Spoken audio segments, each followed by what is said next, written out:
Hi guys and welcome back to the channel Deepak Yadav Education. Welcome to the Daily Hindu News and Editorial Analysis of 6th of June 2022. तो guys आज है तारीख 6 जून 2022 और है Monday. देखेंगे आज के द हिंदू कंप्लीट न्यूज़पेपर को। द हिंदू कंप्लीट न्यूज़पेपर को एनालाइज करेंगे, बट लेक्चर में आगे बढ़ने से पहले अगर आप लोगों को इस लेक्चर का पीडीएफ चाहिए तो क्या करना है, सबसे पहले डाउनलोड करना है टेलीग्राम और फिर जाके सर्च बॉक्स में टाइप करना है Deepak Yadav education. As you can see guys आप लोग को ये वाला चैनल मिल जाएगा, उस पर क्लिक करना और जाकर इस चैनल को ज्वाइन कर लेना। देखो, अगर आप लोगों को इस तरीके से ये चैनल नहीं मिलता है तो नीचे डिस्क्रिप्शन बॉक्स में पीडीएफ लिंक के नाम से एक लिंक दिया गया है। जैसे उस पर क्लिक करोगे ये चैनल ऑटोमेटिकली ओपन हो जाएगा, इसको जाके ज्वाइन कर लेना।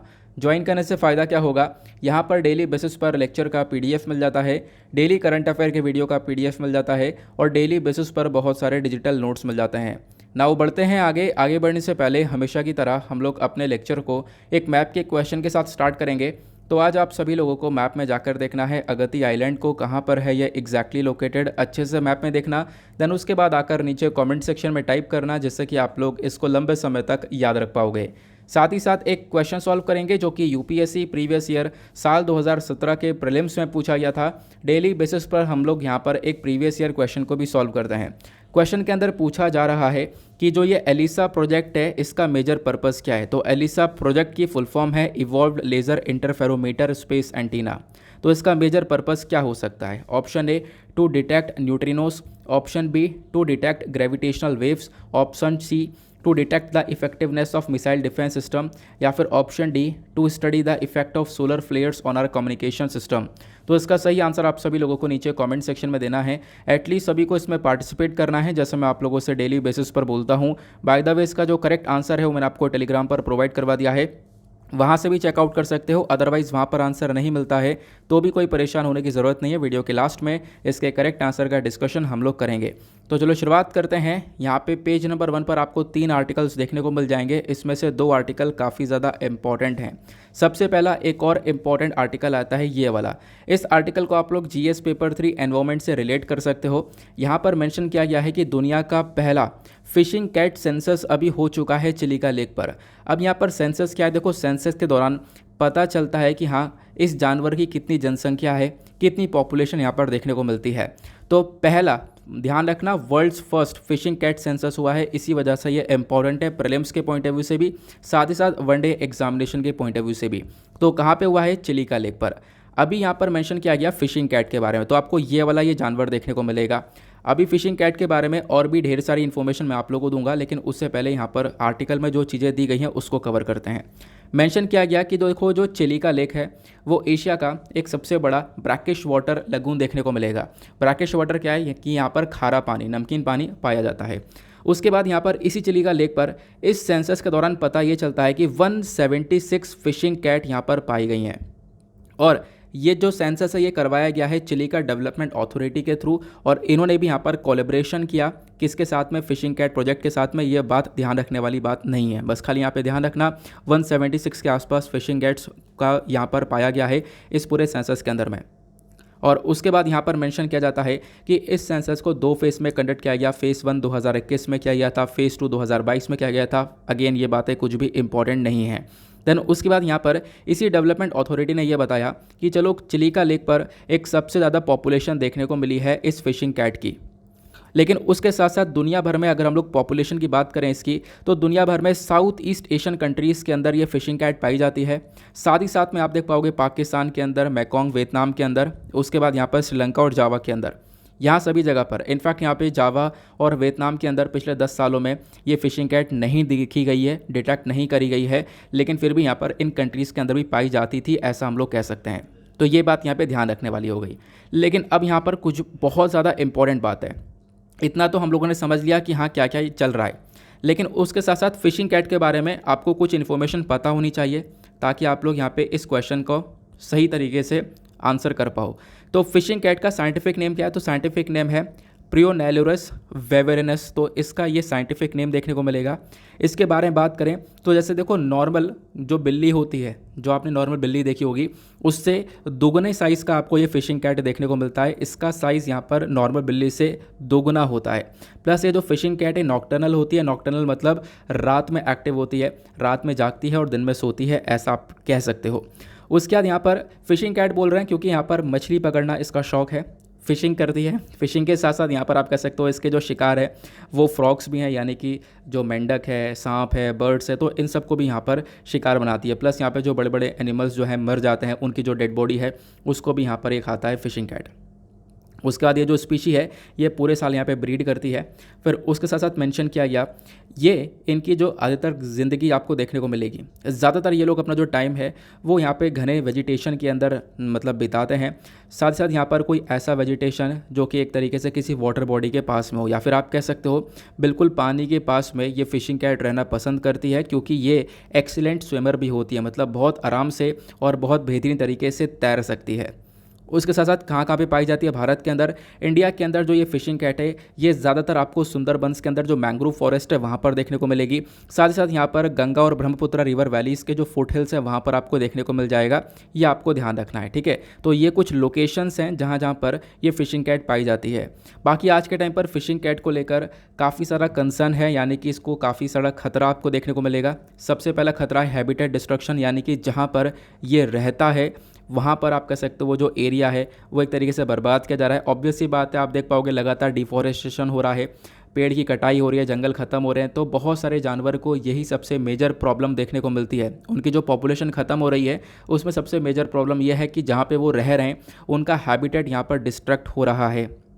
उसके साथ साथ यहाँ पर आप देख पाओगे हंटिंग वगैरह की जाती है। यहाँ पे फिशिंग कैट का जो मीट है, इसका जो स्किन है उसका यूज़ किया जाता है, इस वजह से यहाँ पर इसको मारा जाता है। प्लस जो ट्राइबल हंटर्स हैं उनके यहाँ पर कुछ रिचुअल प्रैक्टिसेस यहाँ पर की जाती है, तो आप कह सकते हो वो भी यहाँ पर इस फिशिंग कैट का यूज़ करते हैं। तो इसी वजह से यहाँ पर इसको एक सबसे बड़ा खतरा ये भी देखने को मिलता है। फिर बात करें तो अवैध तरीके से इसका शिकार भी होता है, क्योंकि इसकी खाल के लिए, इसकी खाल का काफ़ी ज़्यादा यूज़ किया जाता है। अब यहाँ पे आते हैं बहुत इंपॉर्टेंट पॉइंट के ऊपर जहाँ से क्वेश्चन हर साल बनते हैं कि मान लो ये फिशिंग कैट है तो फिशिंग कैट का प्रोटेक्शन स्टेटस क्या देखने को मिलेगा, ये आपको ध्यान रखना है। सबसे पहली चीज़ यहाँ पे हम लोग IUCN स्टेटस को कवर करेंगे। तो कुछ इस प्रकार से आपको इस फिशिंग कैट का पिक्चर देखने को मिलेगा, नॉर्मल कैट की तरह लग रहा है ना। अब यहाँ पे IUCN स्टेटस की बात करें तो आज के टाइम पर ये वल्नरेबल कैटेगरी के अंदर है, यानी कि आप कह सकते हो इसकी जान को काफ़ी बड़ा खतरा है। वल्नरेबल कैटेगरी के बाद में यहाँ पर, और अगर इसकी जनसंख्या ख़त्म होती रही तो ये और ज़्यादा कंसर्न वाली कैटेगरी के अंदर आता रहेगा, ठीक है ना। तो आप लोग यहाँ पर ये ध्यान रख सकते हो। अभी फ़िलहाल पॉपुलेशन ठीक ठाक है, लेकिन फिर भी बहुत कम हम लोग को देखने को मिलती है, फिर भी इसकी पॉपुलेशन को एक प्रोटेक्शन की आवश्यकता पड़ती है, ठीक है ना। तो यहाँ पर IUCN स्टेटस के अंदर ये वल्नरेबल कैटेगरी के अंदर है। उसके बाद यहाँ पर साइट्स के अंदर अपेंडिक्स 2 के अंदर डाला गया है, और वाइल्ड लाइफ प्रोटेक्शन एक्ट 1972 के अंदर शेड्यूल 1 के अंदर डाला गया। अब इसका मतलब क्या है, थोड़ा सा हम लोग इसको भी समझते हैं। यहाँ पे बोला गया किसके अंदर, देखो साइट्स के अंदर अपेंडिक्स 2 के अंदर डाला गया है। साइट्स क्या है, तो यह है basically convention on international trade in endangered species of wild fauna and flora, यानी बहुत सारे पेड़ और पौधे और साथ साथ जानवरों को ये जो इंडेक्स से कवर करता है। अब यहाँ पर साइट्स की फुल फॉर्म आप लोगों ने जान ली है। इसके अंदर 3 लिस्ट मेंटेन की गई हैं। अगर यहाँ पर कोई जानवर को एंडेंजर्ड लिस्ट में डाला जाता है, या फिर आप कह सकते हो अपेंडिक्स 1, अपेंडिक्स 2, अपेंडिक्स 3, इन तीनों लिस्ट में अगर डाला जाता है तो उसके लिए यहाँ पर कुछ बातें बोली गई हैं। जैसे कि यहाँ पर अगर हम लोग बात करें, इस फिशिंग कैट को अपेंडिक्स 2 के अंदर डाला गया, तो अपेंडिक्स 2 के अंदर डालने का मतलब यहाँ पर यह है कि इसका जो व्यापार वगैरह है वो पूरी तरह से रोका जाएगा। इसका जो इंटरनेशनल ट्रेड वगैरह है उसके ऊपर रोक लगाई जाएगी, ताकि हम लोग इस प्रजाति को बचा सकें, ठीक है ना। तो साइट्स के अपेंडिक्स 2 के अंदर आ गया। फिर उसके बाद वाइल्ड लाइफ प्रोटेक्शन एक्ट 1972 के अंदर शेड्यूल 1 के अंदर आता है। अब ये वाइल्ड लाइफ प्रोटेक्शन एक्ट 1971 का शेड्यूल 1 क्या बोलता है, देखो वाइल्ड लाइफ प्रोटेक्शन एक्ट के अंदर आपको ये अलग अलग शेड्यूल्स देखने को मिल जाते हैं। शेड्यूल 1 के अंदर यहाँ पर मेंशन किया गया है, मतलब कोई ऐसी स्पीशी को अगर हम लोग शेड्यूल 1 के अंदर डाल दें तो उसको हम लोग एक रेगुलरस प्रोटेक्शन देते हैं, मतलब कि उसको एक प्रोटेक्शन की ज़रूरत है। प्लस अगर कोई व्यक्ति उसको शेड्यूल 1 के अंदर होने के बावजूद भी उसकी हंटिंग वगैरह करता है तो यहाँ पर उसके ऊपर पेनल्टी वगैरह चार्ज की जाती है। तो ये आपको ध्यान रखना है। ये कुछ इंपॉर्टेंट से पॉइंट है जो कि हम लोगों ने कवर किए हैं। अब इस फिशिंग कैट को बचाने के लिए और इसको प्रोटेक्शन देने के लिए हम लोगों ने काफ़ी सारे एफर्ट्स भी लगाए। फिशिंग कैट प्रोजेक्ट को लॉन्च किया गया था साल 2010 में, और उसी के साथ साथ यहाँ पर आप कह सकते हो हम, ताकि इसके बारे में अवेयरनेस फैला सकें, जागरूकता फैला सकें, तो आपको ये ध्यान रखना है। फिर उसके साथ साथ आपको ध्यान रखना है साल 2012 के अंदर क्या होता है, वेस्ट बंगाल की जो सरकार है वो ऑफिशियली फिशिंग कैट को as a state animal declare कर देती है। तो फिशिंग कैट आज के टाइम पर वेस्ट बंगाल का स्टेट एनिमल है, दूसरी इंपॉर्टेंट बात। तीसरा यहाँ पर हम देख पाएंगे ओडिशा के अंदर, प्लस यहाँ पे बहुत सारे NGOs हो गए, वाइल्ड लाइफ कंजर्वेशन सोसाइटीज़ हो गए, ये सब यहाँ पर इन्वॉल्व हो चुकी हैं इस फिशिंग कैट के ऊपर रिसर्च और इसको प्रोटेक्शन देने के लिए। ठीक है ना, तो ये बात ध्यान रखना, फिशिंग कैट को लेकर एक एक इन्फॉर्मेशन आपको यहाँ पर मिल चुकी है। फिर उसके बाद में यहाँ पर बात की गई थी चिलिका लेक के बारे में, तो चिलिका लेक के बारे में भी ऑलरेडी हम लोगों ने कवर कर लिया है। एशिया का लार्जेस्ट और वर्ल्ड सेकंड लार्जेस्ट लगून ये देखने को मिलता है जहाँ पे खारा पानी पाया जाता है। 1981 के अंदर जो चिलिका लेक है इसको यहाँ पर इंडिया का पहला वेटलैंड ऑफ इंटरनेशनल इंपॉर्टेंस मिला था। आपको पता होगा रामसर कन्वेंशन के अंदर यहाँ पे बहुत सारे जो वेटलैंड्स वगैरह हैं, यानी कि जो हमारे लेक हो गए, झील हो गई, तो इनको यहाँ पर वेटलैंड की लिस्ट के अंदर डाला जाता है, एक इंटरनेशनल इंपॉर्टेंस मिलती है। तो यहाँ पर चिलिका लेक भी एक तरीके से इंडिया का वेटलैंड ऑफ इंटरनेशनल इंपॉर्टेंस में आता है, ध्यान रखना। उसके बाद में चिलिका लेक पर सबसे ज़्यादा इरावदी डॉल्फिन्स पाई जाती है, क्योंकि इरावदी डॉल्फिन्स की वजह से ही यहाँ पर चिलिका लेक काफ़ी ज़्यादा चर्चा में रहता है। उसके बाद कालीजाई टेम्पल, ये टेम्पल जो है ये चिलिका लेक आइलैंड पर ही लोकेटेड है, ध्यान रखना। यहाँ पर ये बहुत इंपॉर्टेंट से पॉइंट है जो कि आप लोगों से पूछे जा सकते हैं। अब मैं आपको कुछ इंपॉर्टेंट बात बताता हूँ। आपको पता होगा यूपीएससी प्रीलिम्स 2022 ऑलरेडी हो चुका है। अब इस प्रीलिम्स के अंदर कैसे कैसे क्वेश्चन आए थे इसको लेकर मैं ऑलरेडी वीडियो अपलोड कर चुका हूं, जाकर आप लोग देख लेना, ठीक है। और वीडियो पे जो लाइक का बटन है उसको ज़रूर दबाना, क्योंकि एक सपोर्ट चाहिए होता है, तो आप लोग इस प्रकार से सपोर्ट कर सकते हो। चलो मैं आपको थोड़ा सा बता देता हूँ कि कल का पेपर कैसा रहा। जब आप लोगों ने ये थंबनेल देखा होगा तो आप लोग सोच रहे होगे यार कि बकवास कर रहा है। ये मैंने कल थंबनेल लगाई थी कि यूपीएससी का जो 2022 का प्रीलिम्स का एग्ज़ाम हुआ है इसमें लगभग 30 से ज़्यादा क्वेश्चंस हमारे वीडियोस हैं पिछले 1 साल, या फिर 1 साल को छोड़कर हम पिछले 1.5 साल बोल सकते हैं। पिछले 1.5 साल के अंदर अंदर यहाँ पर काफ़ी सारे क्वेश्चंस बने हैं, और यूपीएससी ने अब की बार एक अलग से ही ट्रेंड सेट कर दिया फिर से। और वो ट्रेंड क्या सेट किया है, क्या क्या सरप्राइज़ दिए अब की बार यूपीएससी ने। देखो हर साल सरप्राइज़ मिलता है, तो अब की बार भी कुछ सरप्राइज़ मिला है। वो सब क्या है, वो सब मैंने एक वीडियो के अंदर क्लियर कर दिया है। ये वीडियो जिसका थंबनेल इस प्रकार से आपको देखने को मिलेगा, तो जाकर आप लोग इसको एक बार ज़रूर देखना है। चैनल पर ही अपलोडेड है, चैनल पे जाओ और आपको सेकंड वीडियो ये देखने को मिल जाएगा। और यहाँ पर मैंने आपके साथ में शेयर किया है कि हाँ बिल्कुल 30 से ज़्यादा क्वेश्चंस जो हैं हमारे डायरेक्टली वीडियो से निकल कर आए हैं, और बिल्कुल विद प्रूफ मैंने ये सारी चीज़ें आप लोग को समझाई हैं कि हाँ कौन कौन सी तारीख को हमने आर्टिकल्स कवर किए हैं। जितने भी आर्टिकल्स, जितने भी क्वेश्चंस आप लोगों ने अभी देखे हैं ना, ये टी को लेकर, उसके बाद में यहाँ पर इस वाले क्वेश्चन को लेकर, ये अलग, ये जितने भी क्वेश्चन मैंने आप लोग को दिखाए, ये सारे क्वेश्चन के आंसर विद प्रूफ मैंने आपको दिखाया है कि हाँ ये आप लोग कितने आराम से सॉल्व कर सकते थे, और इन क्वेश्चंस का आंसर क्या क्या हो सकते हैं। और ये डायरेक्टली हमारे वीडियो से निकल कर आए हैं, तो आप लोग जाकर इसको एक बार ज़रूर चेकआउट कर सकते हो, इंपॉर्टेंट है वो, ठीक है ना। फिर उसके बाद में आज का जो थंबनेल है, आपने थंबनेल देखा होगा, थंबनेल पर लिखा हुआ है कि देखो जो नोट है हमारे, जो इंडियन करेंसी है, वहाँ पे अभी के टाइम पर आप देख पाओगे गांधी जी की तस्वीर देखने को मिलती है। लेकिन अभी यहाँ पर एक बहुत बड़ी न्यूज़ आ रही है जिसको इंडियन एक्सप्रेस ऑलरेडी कवर कर चुका है, वेरियस न्यूज़पेपर्स कवर कर चुके हैं। ये आप लोग देख पाओगे 5 जून, यानी कि ये कल की खबर आपको देखने को मिल जाती है। तो यहाँ पर मेंशन किया गया है, आरबीआई इस चीज़ को देख भी रहा है कि अब जो इंडियन करेंसी है इसके ऊपर रविन्द्रनाथ टैगोर और एपीजे अब्दुल कलाम जी का भी पिक्चर हो सकता है। अभी ये जो न्यूज़ है ये 100% कन्फर्म तो नहीं हुई, लेकिन यहाँ पर देखो कन्फर्म हो जाएगी, हाँ डेफिनेटली हो जाएगी, क्योंकि इसको बहुत तेज़ी से कवरेज मिल चुका है। तो नोट पर रविन्द्रनाथ टैगोर जी और कलाम जी की तस्वीर यहाँ पर देखने को मिलेगी। आरबीआई यहाँ पर इसकी प्लानिंग पूरी तरह से कर रहा है, आप लोग इसके बारे में ध्यान रखना। तो एक इंपॉर्टेंट सा आर्टिकल जब मैंने सुबह देखा कि हाँ ये आर्टिकल काफ़ी चर्चा में है, तो इसलिए मैंने यहाँ पर इस आर्टिकल को अलग से कवर किया था, तो आप लोग इसके बारे में ज़रूर ध्यान रखना। अब रविन्द्रनाथ टैगोर जी और साथ ही साथ अब्दुल कलाम जी, यहाँ पे जब इनके बारे में कोई भी इन्फॉर्मेशन, मतलब कि ऐसा नहीं है कि आप लोगों को ना पता हो, सभी लोग यहाँ पर इन दोनों ही व्यक्तियों से वाकिफ़ हैं। अब्दुल कलाम जी जो कि 11th प्रेसिडेंट थे इंडिया के, साथ ही साथ यहाँ पर मिसाइल मैन के नाम से भी ये जाने जाते हैं। तो गांधी जी का तो पिक्चर रहने वाला है, गांधी जी के साथ साथ में आप कह सकते हो यहाँ पर हो सकता है अब्दुल कलाम जी और साथ ही साथ रविन्द्रनाथ टैगोर जी का भी पिक्चर साथ ही साथ में हम लोग को देखने को मिले। और इसके लिए तैयारी बिल्कुल पूरी तरह से चल रही है। और साथ ही साथ यहाँ पर आप देख पाओगे आरबीआई, और आरबीआई के साथ साथ जो ये SPMCIL बॉडी है, यानी कि security printing and minting corporation of India, इन्होंने यहाँ पर बिल्कुल तैयारी स्टार्ट कर दी है। और यहाँ पे एक तरीके से वाटर मार्क जो इमेजेस है वो कैसे सेट की जा सकती है, यानी पिक्चर में तीनों इमेजेस साथ में लगाएं या आगे पीछे लगाएं, किस प्रकार से लगाएं, उसकी प्लानिंग यहाँ पर पूरी तरह से चल रही है। यहाँ पर काफ़ी सारे IITN प्रोफेसर्स वगैरह हैं जो कि यहाँ पे वर्क कर रहे हैं इस इमेज को लेकर। अब आपके सामने एक क्वेश्चन निकल कर आएगा, आपके सामने क्वेश्चन ये आएगा क्या पहले भी यहाँ पर हो चुका है ऐसा? देखो बहुत सारे देशों ने इस प्रकार से काम कर रखा है। यहाँ पर इंडियन एक्सप्रेस के अंदर ही कवर किया गया था, मुझे लगता है मैं वाला स्क्रीनशॉट लेकर नहीं आया हूँ, लेकिन कोई बात नहीं।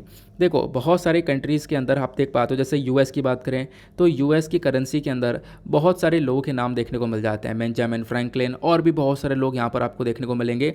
इनकी करेंसी के ऊपर अलग अलग पर्सनैलिटीज़ के नाम है, लेकिन इंडिया के अंदर सभी नोट के ऊपर आप देख पाओगे सिर्फ और सिर्फ गांधी जी का नाम देखने को मिलेगा, गांधी जी का पिक्चर देखने को मिलेगा। फिर उसके बाद जैसे कि हम लोग बात करें पाकिस्तान के अंदर, तो पाकिस्तान के भी सिंगल पर्सनैलिटी का पिक्चर देखने को मिलता है। उसके बाद चाइना के अंदर भी यहाँ पर एक ही व्यक्ति माओ जेडोंग का पिक्चर देखने को मिलता है सभी करेंसी नोट पर। फिर उसके बाद में अगर हम लोग बांग्लादेश की बात करें तो बांग्लादेश के अंदर भी आप कह सकते हो एक ही व्यक्ति का यह पिक्चर देखने को मिलता है। तो यहाँ पे ये कुछ कंट्रीज़ है जहाँ पर एक ही व्यक्ति का पिक्चर आपको देखने को मिलेगा सभी करेंसी नोट्स के ऊपर। लेकिन यहाँ पर जापान है, अमेरिका है, यहाँ पे आप देख पाओगे मल्टीपल जो पर्सनैलिटीज़ हैं उनका पिक्चर देखने को मिल जाता है इनके करेंसी नोट्स के ऊपर। तो इंडिया के अंदर भी ये हो सकता है, ऐसा नहीं कि इंडिया के अंदर नहीं हो सकता। तो पॉसिबिलिटी है कि हाँ ये काम होगा और जल्दी यहाँ पर इसके ऊपर भी स्टेप उठाया जाएगा, ठीक है ना। तो इस आर्टिकल के बारे में आने वाले टाइम पर काफ़ी चर्चा हो सकती है, तो आप लोग इसके बारे में ज़रूर ध्यान रखना। एक अलग से इन्फॉर्मेशन थी तो मैंने सोचा आपके साथ में शेयर करते हैं। अगले आर्टिकल पर आते हैं, लेकिन उससे पहले मैं आप लोग को ये भी बता दूं कि देखो अगर हम लोग बात करें इंडियन करेंसी की, तो क्या गांधी जी की पिक्चर हमेशा से ही यहाँ पर इंडियन करेंसी यहाँ पे नोट के ऊपर रही है? तो ऐसा नहीं है। 1969 यहाँ पर ये ऐसा साल था जहाँ पर सबसे पहली बार गांधी जी का जो पिक्चर है वो यूज़ किया गया था करेंसी की नोट्स के ऊपर, ठीक है ना। तो उससे पहले यहाँ पर गांधी जी का पिक्चर इस करेंसी के ऊपर नहीं हुआ करता था। फिर उसके बाद में यहाँ पर धीरे धीरे चीज़ें बदलती रहीं। फिर यहाँ पर पहले तो पिक्चर बहुत छोटा सा दिया गया था, फिर उसके बाद में इस पिक्चर को बड़ा किया गया। फिर उसके बाद आप देख पाओगे सारे करेंसी नोट्स के ऊपर गांधी जी का इमेज देखने को मिल जाता है, ठीक है ना। आगे चलते हैं अगले आर्टिकल पर। देन उसके बाद अगला एक और बहुत ज़्यादा इंपॉर्टेंट आर्टिकल है। हमारे प्राइम मिनिस्टर ने स्टेटमेंट दे दिया है। स्टेटमेंट यह है कि भैया 10% तक की इथेनॉल ब्लेंडिंग गोल जो है वो हम लोग अचीव कर चुके हैं। तो इंडिया ने एक टारगेट रखा था नवंबर 2022 तक हम लोग यहाँ पर इथेनॉल ब्लेंडिंग का जो 10% का गोल है वो अचीव करने वाले थे, लेकिन 5 महीने पहले ही यहाँ पे हम लोगों ने अपने गोल को अचीव कर लिया है। अब हमारा आने वाले टाइम पर टारगेट यह है 2025-26 तक हम लोग इथेनॉल की जो ब्लेंडिंग है पेट्रोल के अंदर वो 20% तक कर पाएँ। अभी देखो आपने ये तो समझ लिया कि हाँ क्या चल रहा है, लेकिन जब तक इथेनॉल ब्लेंडिंग के बारे में जानोगे नहीं तब तक यहाँ पर कुछ भी चीज़ें क्लियर हो नहीं पाएंगी। तो इथेनॉल ब्लेंडिंग एग्जैक्टली क्या है थोड़ा सा चलो हम इसको समझते हैं। देखो जब हम लोग बात करते हैं इथेनॉल ब्लेंडिंग, तो हम लोग ब्लेंडिंग मतलब किसी चीज़ को मिला देना, और इथेनॉल को हम लोग किस चीज़ में मिलाने की कोशिश कर रहे हैं? पेट्रोल के अंदर। तो इथेनॉल की जो ब्लेंडिंग है पेट्रोल के अंदर वो हम लोग 10% तक अचीव कर चुके हैं। और इससे क्या होगा? पेट्रोल कम लगेगा, क्योंकि पहले मान लो यहाँ पर पेट्रोल 1 लीटर लग रहा था, अब क्या हुआ उसके अंदर थोड़ा सा इथेनॉल मिला दिया तो पेट्रोल तो बाकी थोड़ा सा कम लगेगा ना। तो इससे क्या होगा? पेट्रोल का कंजम्पशन हम लोग कम करेंगे, पेट्रोल की जो ख़रीदारी है वो भी कम करेंगे, जिससे कि हमारे पास सेविंग्स हो पाएंगी, पैसा बच पाएगा, जो भी अभी हम लोग दूसरे कंट्रीज़ को पे करते हैं जब उनसे इस तेल को ख़रीदते हैं। तो ठीक है ना। तो ये इन्फॉर्मेशन आपको इथेनॉल ब्रांडिंग को लेकर देखने को मिलती है। नाउ इथेनॉल होता क्या है? तो इथेनॉल बेसिकली एक बायोफ्यूल आपको देखने को मिलेगा। बायोफ्यूल की बात करें तो अलग अलग प्रकार के बायोफ्यूल हैं, सॉलिड लिक्विड गैसेस फॉर्म में आपको देखने को मिल जाते हैं। जैसे सॉलिड फॉर्म में जो बायोफ्यूल होता है इसमें लकड़ी हो गया, ठीक है, उसके बाद यहाँ पर सूखे पेड़ हो गए और उसके बाद खाद हो गया। तो मतलब ये ऐसे बायोफ्यूल्स हैं मतलब जिनसे हम लोग एनर्जी को जनरेट कर सकते हैं। उसी प्रकार से लिक्विड के फॉर्म में बायो इथेनॉल, बायोडीजल, गैस की फॉर्म में बायोगैस हो गया।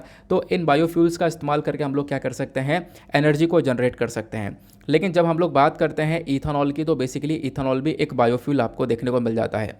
और इथेनॉल ब्लेंडिंग का मतलब है कि क्रूड ऑयल यानी कि पेट्रोल के साथ में क्या करना? इथेनॉल को मिला देना।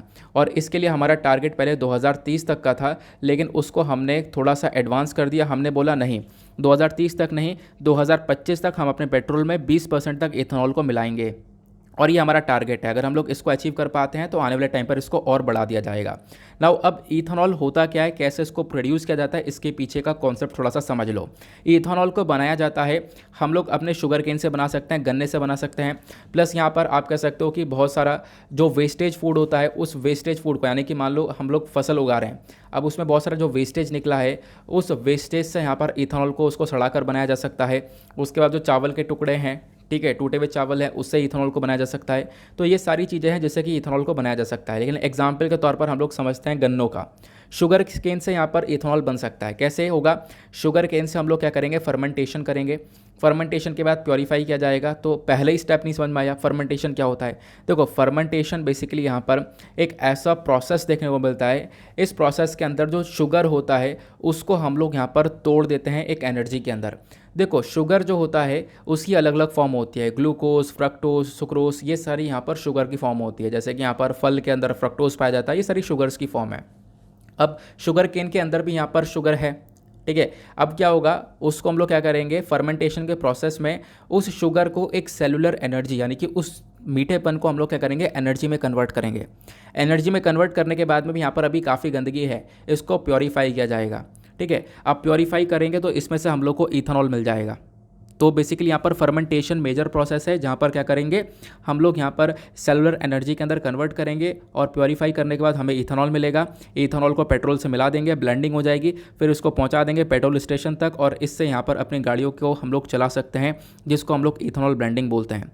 तो यहाँ पर इथेनॉल बहुत सारी चीज़ों से बन सकता है, गन्नों से बन सकता है, जो भुट्टा होता है, कॉर्न होता है, इससे बन सकता है। इससे यहाँ पर काफ़ी सारे फ़ायदे देखने को मिलते हैं। फ़ायदे क्या देखने को मिलते हैं? सबसे पहली बात, पेट्रोलियम के ऊपर जो डिपेंडेंसी है वो हमारी रिड्यूस हो जाएगी, कम हो जाएगी। आज के टाइम पर भारत 85% का जितना भी यहाँ पर और मतलब हमारी जितनी भी ऑयल रिक्वायरमेंट है उसका 85% हम लोग मंगा रहे हैं बाहर से, और यहाँ पर अरबों खरबों रुपया हम लोग यहाँ पर बाहर पे कर रहे हैं किस चीज़ को लेकर, पेट्रोल को लेकर। तो वो पैसा हमारा थोड़ा बच पाएगा, ठीक है, मनी काफ़ी सेव हो पाएगा। प्लस दूसरा एक इंपॉर्टेंट रोल, पोल्यूशन काफ़ी कम हो पाएगा, क्योंकि पेट्रोल कम इथेनॉल यहाँ पर ज़्यादा रहेगा तो पोल्यूशन थोड़ा सा कम होता हुआ नजर आएगा। लेकिन यहाँ पर क्या है, हर चीज़ के दो चीज़ें आपको दो साइड देखने को मिलता है, फ़ायदा भी है, नुकसान भी है। तो नुकसान यहाँ पर यह है कि हम लोग काफ़ी सारी चीज़ें इसमें इस्तेमाल कर रहे हैं, वीट तक का इस्तेमाल किया जा रहा है। तो यहाँ पे हो क्या आएगा, होगा ये कि यहाँ पर आप कह सकते हो हंगर की सिचुएशन बढ़ सकती है। यानी जब फसल को हम लोग इथेनॉल ब्लेंडिंग के अंदर यूज़ करना चालू करेंगे, लगातार क्रॉप्स का जो इथेनॉल ब्लेंडिंग के अंदर रोल है वो बढ़ता रहेगा, तो इससे यहाँ पर भुखमरी बढ़ सकती है, फसल की कमी पड़ सकती है। और इंडिया ऑलरेडी यहाँ पर वर्ल्ड हंगर इंडेक्स के अंदर सब 2021 की रिपोर्ट देखें तो उसमें 116 में से 101 नंबर पर इंडिया अपनी रैंक को होल्ड करता है। तो आप कह सकते हो रैंक वैसी हमारी काफ़ी ज़्यादा डाउन देखने को मिल जाती है। क्लियर हुआ ना? तो इथेनॉल ब्लेंडिंग क्या होती है, ध्यान रखना, क्वेश्चन बन सकता है। देन उसके बाद आते हैं अगले आर्टिकल पर। नेक्स्ट छोटा सा आर्टिकल है, इसके बारे में कोई ज़्यादा कुछ खास इन्फॉर्मेशन नहीं, बस खाली दो चार बातें ध्यान रखना। हुआ क्या है, अभी यहाँ पर दो पॉलिटिकल लीडर यानी बीजेपी के आप कह सकते हो कि नेता देखने को मिलेंगे। संडे में इन दोनों को सस्पेंड कर दिया गया। एक का नाम है नुपुर शर्मा और यहाँ पर दूसरे का नाम आप लोग यहाँ पर देख पाओगे नवीन कुमार। अब इन दोनों को क्यों सस्पेंड किया? क्योंकि यहाँ पर इन दोनों ने प्रॉफिट मोहम्मद और इस्लाम के अगेंस्ट में यहाँ पर कुछ कम्युनल स्टेटमेंट दिया था। तो आप कहोगे इसके बाद हुआ क्या? इसके बाद ये हुआ, ये बात यहाँ पर काफ़ी तेज़ी से फैलती है और ये बात कतर और कुवैत तक पहुँचती है। और कतर और कुवैत ये वेस्ट एशियन कंट्री भारत से बोलती हैं कि आप माफ़ी मांगो, ठीक है, क्योंकि ये जो स्टेटमेंट दी गई है आपके लीडर के थ्रू वो स्टेटमेंट बिल्कुल गलत है। हालांकि इंडिया का यहाँ पर स्टेटमेंट यह है कि भाई ये जो दो व्यक्ति हैं ना, इनका तो कोई रोल ही नहीं है हमारी गवर्नमेंट के अंदर, इनकी तो कोई पोस्ट ही नहीं है हमारी गवर्नमेंट के अंदर, तो हम लोग यहाँ पर क्यों माफ़ी मांगे। तो यहाँ पर एक तरीके से कुवैत और कतर ये दोनों माफ़ी मंगवा रहे हैं कि इंडिया को यहाँ पर अपोलॉजी करनी चाहिए, क्योंकि यहाँ पर ये एक गलत स्टेटमेंट दिया गया है। हालांकि ये उस समय पर किया जा रहा है क्योंकि हमारे जो वाइस प्रेसिडेंट है एम वेंकैया नायडू, ये अभी ऑलरेडी कतर के विजिट पर हैं, जहाँ पर चर्चा की जा रही है, ठीक है ना। तो यहाँ पे ध्यान रखना इसके बारे में। अभी देखते हैं आने वाले टाइम पर इस चीज़ को लेकर कैसे कैसे सॉल्यूशन दिया जा सकता है। हालांकि यहाँ पर अब जब कुवैत और कतर ने यहाँ पर क्रिटिसाइज़ किया इंडिया को, तो उसके साथ साथ यहाँ पर आप देख पाओगे पाकिस्तान की प्राइम मिनिस्टर के साथ इनके पास से भी यहाँ पर कुछ इंडिया के अगेंस्ट में स्टेटमेंट निकल कर आया था। ऑब्वियस सी बात है, इंडिया पाकिस्तान थोड़े ना छोड़ देगा फिर उसके बाद। तो ये चीज़ें यहाँ पर देखने को मिल जाती हैं, ठीक है ना। तो इतना है आर्टिकल में, बस इतना ही है, इसके बाद ज़्यादा कुछ डिटेल में जाने की ज़रूरत नहीं है, इतना बस खाली ध्यान रखना। आगे चलते हैं अगले आर्टिकल पर। नाउ अगले पेज पर दो छोटे छोटे आर्टिकल हैं, लेकिन इंपॉर्टेंट है, काफ़ी सारी बातें हैं जानने के लिए। जैसे ये आर्टिकल आप देख पाओगे, क्या बात की जा रही है, केरला स्कूल्स के अंदर फूड सेफ्टी की तरफ यहाँ पर लोग पढ़ना चालू हो चुके हैं। क्यों? क्योंकि केरला के अंदर फूड पॉइजनिंग वाले इंस्टांसेस काफ़ी ज़्यादा देखने को मिले हैं। कॉन्टेमिनेट यानी गंदा खाना खाने की वजह से या पॉल्यूटेड खाना खाने की वजह से क्या हुआ है, बच्चों की जान जा रही है, बीमार पड़ रहे हैं। तो बेसिकली इसी चक्कर में केरला सरकार ने यहाँ पर बोला है हम लोग यहाँ पर food safety norms, food safety rules and regulations को यहाँ पर फॉलो करेंगे, ये यहाँ पर मेंशन किया जा रहा है। क्योंकि यहाँ पर ये देखने को मिला कि देखो जो अब ये हम लोग फूड खा रहे हैं, यानी कि जो फूड खा रहा है बहुत ज़्यादा कॉन्टेमिनेटेड फूड है और इसी गंदे खाने की वजह से यहाँ पर ये प्रॉब्लम्स क्रिएट हुई हैं। इनफैक्ट जो हेल्थ डिपार्टमेंट है उन्होंने कंफर्म कर दिया है कि नोरो वायरस इन्फेक्शन भी देखने को मिला है। जो नोरो वायरस इन्फेक्शन है वो यहाँ पर पाया गया। ये वायरस डिटेक्ट किया गया है 2 बच्चों के अंदर, और उसके बाद ये वायरस कहाँ पाया गया है, विजनजम वाले एरिया में। तो और ये जो वायरस है ये कैसे हुआ है, तो यहाँ पे बोला गया इस वायरस के पीछे का कारण भी है कॉन्टामिनेटेड वाटर और फूड, यानी गंदा पानी या फिर गंदा खाना खाने की वजह से ये वायरस स्प्रेड होता है। तो नोरो वायरस यहाँ पर फैलता हुआ नज़र आया। तो यहाँ पर 2 चीज़ आपको इस आर्टिकल से जानने को मिल जाएंगी। नोरो वायरस इंपॉर्टेंट है, दूसरा यहाँ पर आपको जानने को मिलेगा फूड सेफ्टी क्या है, फूड सेफ्टी का इंपॉर्टेंस क्या होता है। तो नोरो वायरस के बारे में अगर हम लोग बात करें प्रीलिम्स के पॉइंट ऑफ व्यू से, फैक्ट्स जो है वो बहुत इंपॉर्टेंट ये देखने को मिलते हैं। आप लोगों ने कल एग्जामिनेशन में ऑलरेडी देख लिया है। नोरो वायरस एक ग्रुप ऑफ वायरस है जो कि आपको गैस्ट्रो इंटेस्टाइन के अंदर प्रॉब्लम क्रिएट करता है। मतलब जो यहाँ पर आपको बॉडी का ये वाला हिस्सा देखने को मिल जाता है, पैनक्रियास, उसके बाद एसोफेगस, स्टमक, इंटेस्टाइन, लीवर, इन चीज़ों के ऊपर, इन बॉडी ऑर्गन्स के ऊपर बुरी तरह से अफेक्ट करता है ये नोरो वायरस। ध्यान रखना इस बात को। उसके साथ साथ यहाँ पर स्टमक के अंदर सूजन हो जाना, इंटेस्टाइन के अंदर सूजन हो जाना, साथ साथ यहाँ पर वॉमिटिंग यानी कि उल्टियाँ आना, डायरिया हो जाना, ये सारे यहाँ पे इसके सिम्टम्स वगैरह देखने को मिल जाते हैं नोरो वायरस के अंदर। नोरो वायरस इतना खतरनाक है कि चाहे कितना भी यहाँ पर टेम्परेचर बढ़ जाए लेकिन ये नोरो वायरस यहाँ पे ख़त्म नहीं हो पाता। इसका मतलब मैं आपको समझाता हूँ। मान लो यहाँ पे एक खाना है, कॉन्टेमिनेटेड खाना है, गंदा खाना है, ठीक है। अब वो किसी से इन्फेक्टेड है। अब क्या होगा कि आप लोग सोच रहे होंगे हमने काफ़ी बार पढ़ भी रखा है, खाने को पका दो अच्छे से, ठीक है, तो यहाँ पर उस पर से वायरस वगैरह सब कुछ हट जाता है। लेकिन यहाँ पर मेंशन किया जाता है कि भाई 60 डिग्री सेल्सियस पर भी अगर हीट किया जाए तो भी ये जो वायरस है वो यहाँ पर नहीं मर पाता। उसके बाद यहाँ पर मेंशन किया गया है अगर जो स्टीमिंग फूड है जिसको हम लोगों ने स्टीम में पका रखा है, ठीक है, तो उससे भी यहाँ पर वायरस नहीं मर पाता है, और जिसकी वजह से आप लोग कह सकते हो ये प्रॉब्लम क्रिएट हो रही है। इनफैक्ट ये जो वायरस है ये हैंड सैनिटाइज़र, जो कॉमन से जो लोकल से हैंड सैनिटाइज़र होता है ना, उसमें भी यहाँ पर सर्वाइव कर सकता है। तो आप समझ सकते हो कि हाँ कितनी साफ़ सफाई पर रखनी होगी इस वायरस से बचने के लिए, जिसको हम लोग नोरो वायरस के नाम से जानते हैं। बाकी ट्रांसमिशन की बात करें तो अगर एक व्यक्ति इन्फेक्ट होता है इस वायरस से, और ऐसा नहीं है कि यहाँ पर एक बार इन्फेक्ट हो गया तो दूसरी बार नहीं इन्फेक्ट होगा, तो यहाँ पर आप कह सकते हो नोरो वायरस की अलग अलग वैराइटीज़ हैं। इससे काफ़ी बार अपनी ज़िंदगी के अंदर वो व्यक्ति इन्फेक्ट हो सकता है, ठीक है ना, ये इन्फॉर्मेशन दी गई।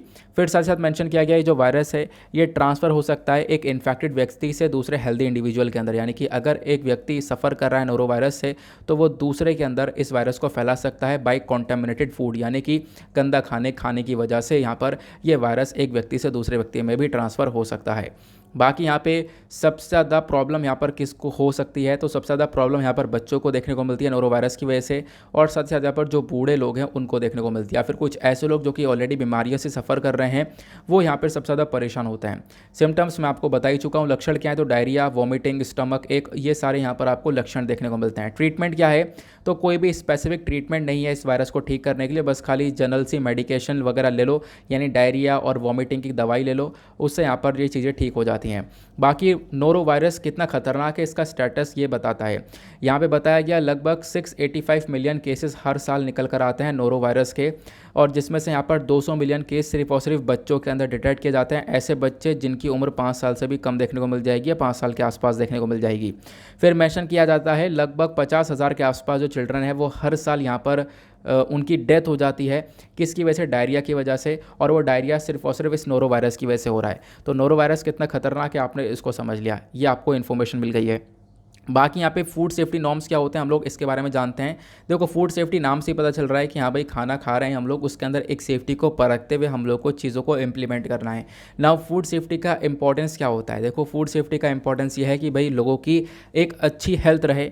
ऑब्वियस ये बात है, अगर सेफ़ फूड खाएंगे, एक हेल्दी और साफ़ फूड खाएंगे तो उससे यहाँ पर लोगों की हेल्थ भी अच्छी रहेगी, क्योंकि यहाँ पर फूड बॉर्न इलनेस बहुत सारी देखने को मिलती है, मतलब कि खाने से बहुत सारी बीमारियाँ देखने को मिलती हैं। अगर कोई खाना इन्फेक्टेड है, ठीक है, जैसे कि बैक्टीरिया, वायरस, पैरासाइट और केमिकल सब्सटेंस जो है, तो वो सब बॉडी के अंदर पहुँच जाता है फूड और वाटर से। तो फूड अगर गंदा है तो तुरंत आपके बॉडी के अंदर अगर आप खाते हो तो उससे चांसेस ज़्यादा हैं कि आप इन्फेक्ट बहुत जल्दी हो जाओ, ठीक है ना। फिर मेंशन किया जाता है कि लगभग 4,20,000 जो लोग हैं वो दुनिया भर में अपनी जान गंवाते हैं हर साल इस गंदा खाने की वजह से। तो कॉन्टेमिनेटेड फूड खाने की वजह से 5 लाख के आसपास लोगों की जान जा रही है, प्लस बच्चों की बहुत सारी जान जा रही है, ये यहाँ पर मेंशन किया जाता है। तो आप लोग इसके बारे में ज़रूर ध्यान रख सकते हो। देन उसके बाद यहाँ पर इसी चक्कर में जो फूड सेफ्टी है उसका एक बहुत इंपॉर्टेंट रोल है, ताकि आप लोग यहाँ पर एक सेफ फूड को कंज्यूम कर पाओ, और सेफ फूड का कंजम्पशन होगा तब यहाँ पर लोगों की हेल्थ भी यहाँ पर अच्छी रहेगी। क्योंकि यहाँ पर फूड प्रोडक्शन जब हम लोग करते हैं, जब खाने को बनाते हैं, तो उससे भी काफ़ी सारा पोल्यूशन वगैरह, ग्लोबल वार्मिंग वगैरह देखने को मिल जाती है, ऐसा यहाँ पर मेंशन किया गया है। ये यहाँ पर कुछ इंपॉर्टेंट बात नहीं है। अब यहाँ पे क्या है, फूड सेफ्टी को लेकर बहुत सारे इनिशिएटिव चलाए जाते हैं। अब दुनिया भर के अंदर एक बहुत इंपॉर्टेंट इनिशिएटिव है, ध्यान रखना, जो कि फूड सेफ्टी को लेकर काम करता है। उसका नाम है कोडेक्स एलिमेंटेरियस, या फिर फूड कोड के नाम से भी जानते हैं। यहाँ पर बहुत सारी गाइडलाइंस दी गई हैं, ठीक है, कि गाइडलाइंस कैसे कैसे हम लोग को यहाँ पर एक सेफ फूड को खाना है। तो कोडेक्स एलिमेंटेरियस कमीशन जो है एक जॉइंट इंटर गवर्नमेंटल बॉडी है, यानी बहुत सारी कंट्रीज़ की सरकारें यहाँ पर मिलकर काम करती हैं। इस बॉडी यहाँ पे हम लोग बात करें तो जॉइंट इंटर गवर्नमेंटल बॉडी है किस चीज़ की, फूड एंड एग्रीकल्चर ऑर्गेनाइजेशन की और वर्ल्ड हेल्थ ऑर्गेनाइजेशन की। आज के टाइम पर इस कोडेक्स एलिमेंटेरियस कमीशन के अंदर लगभग 189 मेंबर देखने को मिलेंगे, और भारत भी इसका मेंबर है, ध्यान रखना। तो फूड सेफ्टी से संबंधित ये बॉडी है, बहुत इंपॉर्टेंट ये कमीशन है। आपसे यहाँ पर क्वेश्चन बन सकता है, कन्फ्यूजन क्रिएट हो सकता है। नाउ अब फूड सेफ्टी को लेकर भारत ने क्या क्या स्टेप उठा रखे हैं, तो भारत ने भी स्टेट फूड सेफ्टी इंडेक्स को यहाँ पे लॉन्च कर रखा है। हम लोग यहाँ पर हर एक राज्य की परफॉर्मेंस को ट्रैक करते हैं कि हाँ फूड सेफ्टी को लेकर किसने क्या क्या काम किया है। उसके बाद दूसरा एक initiative eat right India movement, जहाँ पे सरकार ने यहाँ पर इस इनिशिएटिव को लॉन्च किया है। हमारा मेजर फोकस यह है कि हम लोग कंट्री का जो फूड सिस्टम है उसको ट्रांसफॉर्म कर सकें, ठीक है, हम लोगों को बता सकें कि खाने में अच्छी चीज़ क्या है। तो इसी चक्कर में ईट राइट इंडिया मूवमेंट को चलाया गया। फिर उसके बाद में यहाँ पर ईट राइट अवार्ड्स को भी दिया जाता है। FSSAI जो है इसने यहाँ पर ईट राइट अवार्ड को यहाँ पर बनाया है। यहाँ पे उन व्यक्तियों को दिया जा रहा है, उन कंपनीज़ को दिया जा रहा है जिन्होंने यहाँ पर लोगों की जान बचाई है, या फिर आप कह सकते हो लोगों की मदद कर रहे हैं, ताकि जो लोग हैं वो एक अच्छा सेफ़ और हेल्दी फूड ऑप्शन को चूज़ कर सकें। अगर ऐसा काम कोई कर रहा है तो उसको यहाँ पर अवार्ड से सम्मानित भी किया जाता है। उसके बाद ईट राइट मेला भी एक इनिशिएटिव देखने को मिल जाता है। इस मेला को ऑर्गेनाइज़ किया गया है FSSAI के थ्रू। ये भी यहाँ पर बेसिकली सिटीजन्स को नज करता है, सिटीज़न को बोलता है कि भाई आप यहाँ पर एक अच्छे खाने की तरफ बढ़ो, आप एक राइट फूड को चूज़ करो, एक हेल्दी न्यूट्रिशन फूड को चूज़ करो, अदरवाइज़ यहाँ पर गंदा खाने की वजह से प्रॉब्लम काफ़ी सारी चीज़ें क्रिएट हो सकती हैं। क्लियर हुआ ना। तो मेंस और प्रीलिम्स दोनों के पॉइंट ऑफ व्यू से काफ़ी इंपॉर्टेंट आर्टिकल था। नेक्स्ट आर्टिकल पर आते हैं। यहाँ पर मेंशन किया जाता है कोलकाता के बारे में। देखो यहाँ पर इन्फॉर्मेशन यह है कि अभी एक एक्सकेवेशन चल रहा है, यानी कि खुदाई चल रही है। हम लोग पुराने ज़माने की चीज़ें यहाँ पर ढूंढ रहे हैं। और ये एक्सकेवेशन कहाँ पे चल रहा है, रॉबर्ट क्लाइव हाउस पर। रॉबर्ट क्लाइव का यहाँ पर हाउस देखने को मिलेगा कोलकाता पर, ठीक है। तो Robert Clive house in Dumdum, ये कोलकाता पर आपको देखने को मिल जाता है, कोलकाता के अंदर। तो basically archaeological survey of India ने काफ़ी सारे एविडेंसेस यहाँ पर फाइंड किए हैं कि यहाँ पर लगभग 2000 साल पहले एक सेटलमेंट हुआ करता था, लोग यहाँ पे रहा करते थे। तो एक्सकेवेशन लगातार चल रहा है, काफ़ी सारी चीज़ें हम लोग को मिल चुकी हैं। इनफैक्ट यहाँ पे बोला गया आर्टिफैक्ट्स वगैरह यहाँ पर मिले हैं। अब यहाँ पर क्या है, उनको डेटिंग वगैरह के लिए भेज दिया गया है। अब डेटिंग पर भेजने के बाद हमारे पास कुछ इन्फॉर्मेशन निकल कर आएगी कि हाँ आखिरकार वो जो आर्टिफैक्ट्स है वो कितने ज़्यादा पुराने हैं, और उससे हम लोग पता लगा पाएंगे कि हाँ वहाँ पे कितना पुराना सेटलमेंट हुआ करता था, लोग यहाँ पर कैसे कैसे रहा करते थे, उसको लेकर इन्फॉर्मेशन हमारे पास आएगी। तो एक एक्सकेवेशन चल रहा है जहाँ पे रिसर्च वगैरह चल रही है, इतिहास में लोग कैसे रहा करते थे। कहाँ पर, क्लाइव हाउस पर। तो रॉबर्ट क्लाइव हाउस कहाँ पर है, मैंने आपको बता दिया। देखो जो रॉबर्ट क्लाइव हाउस आपको ये देखने को मिल जाएगा, ये बहुत पुरानी बिल्डिंग है कोलकाता की, और ये कोलकाता के अंदर यहाँ पर स्थित देखने को मिल जाती है। एक कॉलोनियल आर्किटेक्चर आपको ये देखने को मिलता है, यानी कि आप कह सकते हो विदेशी एक आदमी के थ्रू यहाँ पर इस पूरे की पूरे बिल्डिंग को आर्किटेक्ट किया गया था, बनाया गया था। जब हम लोग बात करते हैं रॉबर्ट क्लाइव की, तो रॉबर्ट क्लाइव यहाँ पर पहले ब्रिटिश गवर्नर हैं बंगाल प्रेसिडेंसी के। तो आपको ये भी ध्यान रखना है, क्योंकि रॉबर्ट क्लाइव के बारे में कहाँ पे चर्चा की गई है, मॉडर्न इंडियन हिस्ट्री के अंदर। तो मॉडर्न इंडियन हिस्ट्री यानी GS पेपर 1 के पॉइंट ऑफ व्यू से ये आर्टिकल आपके लिए इंपॉर्टेंट हो सकता है। मैं आपको और भी कुछ इन्फॉर्मेशन देता हूँ रॉबर्ट क्लाइव के बारे में। कुछ यहाँ पर मैंने एक डेटा लगा रखा था, एक सेकेंड रुक जाओ, मैं आपको दिखाता हूँ। जब आप लोग मॉडर्न इंडियन हिस्ट्री को पढ़ते हो, रॉबर्ट क्लाइव के बारे में पढ़ोगे, तो यहाँ पर आप देख पाओगे 1757 के अंदर रॉबर्ट क्लाइव यहाँ पर पहले गवर्नर ऑफ बंगाल बने 1757 से लेकर 60 तक। फिर उसके बाद यहाँ पर 1765 से लेकर 67 तक वापस से बने थे। देन उसके बाद यहाँ पर इन्होंने सोसाइटी ऑफ ट्रेड को स्टार्ट किया था 1765 में, बाद में इसको अबोलिश कर दिया गया। देन यहाँ पर जो बैटल ऑफ बक्सर है, यानी कि ब्रिटिशर्स के बीच में, और साथ ही साथ यहाँ पर मीर कासिम, उसके बाद यहाँ पर Shuja-ud-Daula, Mughal emperor of Shah Alam two, तो इनके बीच में यहाँ पर ये कंबाइंड फोर्सेस एक तरफ थी और जो अंग्रेज़ थे वो एक तरफ थे। तो ये बैटल ऑफ बक्सर हुआ था। तो इस बैटल को भी यहाँ पर जीत लिया गया था रॉबर्ट क्लाइव के थ्रू। देन उसके बाद यहाँ पर आप देख पाओगे, यहाँ पे बोला जाता है रॉबर्ट क्लाइव ये basically governor general of Bengal बने 2 बार, और उसके साथ साथ यहाँ पर इन्होंने एक्टिवली पार्टिसिपेट किया बंगाल की पॉलिटिक्स के अंदर। तो बंगाल के किंग मेकर के नाम से जाने जाते हैं। उसके बाद जो ट्रीटी ऑफ इलाहाबाद है उसके लिए भी यहाँ पर रॉबर्ट क्लाइव का नाम आता है। और फिर उसके बाद 22 नवंबर 1774 के अंदर लॉर्ड क्लाइव यहाँ पर सुसाइड कर लेते हैं अपने घर के अंदर, ऐसा यहाँ पर बताया जाता है। ठीक है ना, तो ये इन्फॉर्मेशन यहाँ पर दी जाती है रॉबर्ट क्लाइव के बारे में। तो ध्यान रखना, मॉडर्न इंडियन हिस्ट्री के अंदर काफ़ी चर्चा होती है। आगे आते हैं अगले आर्टिकल पर। देन उसके बाद यहाँ पर छोटे छोटे 3 आर्टिकल्स देखने को मिल जाएंगे, ये भी काफ़ी ज़्यादा इंपॉर्टेंट है। सबसे पहले ये देखो, इस आर्टिकल को आप लोग जीएस पेपर 2 इंटरनेशनल रिलेशन से रिलेट कर सकते हो। यहाँ पे बात की गई है जो हमारे डिफेंस मिनिस्टर हैं राजनाथ सिंह जी, ये यहाँ पर लगभग 12 स्पीड बोट को हैंडओवर करेंगे वियतनाम को, यानी कि 12 स्पीड बोट दे जाने वाली है वियतनाम को, ताकि वियतनाम अपने ओशन के अंदर एक प्रोटेक्शन दे सके। तो ये जो बोट हैं, जो यहाँ पे आप कह सकते हो नाव या फिर जहाज़, ये वियतनाम को दिए जाने वाले हैं। अभी ये चर्चा में इसलिए क्योंकि defence minister Rajnath Singh ji Vietnam को विजिट करेंगे 8 जून से 10 जून के बीच में, और 8 जून से 10 जून के बीच में विजिट करने के साथ साथ ये जो 12 हाई स्पीड गार्ड बोट हैं ये यहाँ पर दी जाएंगी वियतनाम को। साथ साथ एक बायलैटरल टॉक रखी जाएगी, वियतनाम के साथ में चर्चा की जाएगी। वियतनाम के काफ़ी सारे मिनिस्टर्स हैं, प्राइम मिनिस्टर्स हैं, प्रेसिडेंट्स हैं, ठीक है, उनके साथ में मतलब प्राइम मिनिस्टर और प्रेसिडेंट के साथ में भी हमारे डिफेंस मिनिस्टर चर्चा करने वाले हैं, वो यहाँ पर इन्फॉर्मेशन दी गई है। उससे पहले भी हम लोगों ने वियतनाम के साथ में काफ़ी बार डिस्कशन किया है, और वियतनाम को यहाँ पे सपोर्ट करेगी ये जो बोट है, वियतनाम को यहाँ पर एक तरीके से गार्ड की तरह प्रोवाइड करवाएगी। तो ये जो बोट है यहाँ पर वियतनाम को दी जा रही है। तो आने वाले टाइम पर इस आर्टिकल को लेकर काफ़ी चर्चा होगी, लेकिन उससे पहले इंडिया और वियतनाम के रिलेशंस के बारे में जान लेना, क्योंकि कुछ मेजर इन्फॉर्मेशन आपको यहाँ पर मिलेगी नहीं।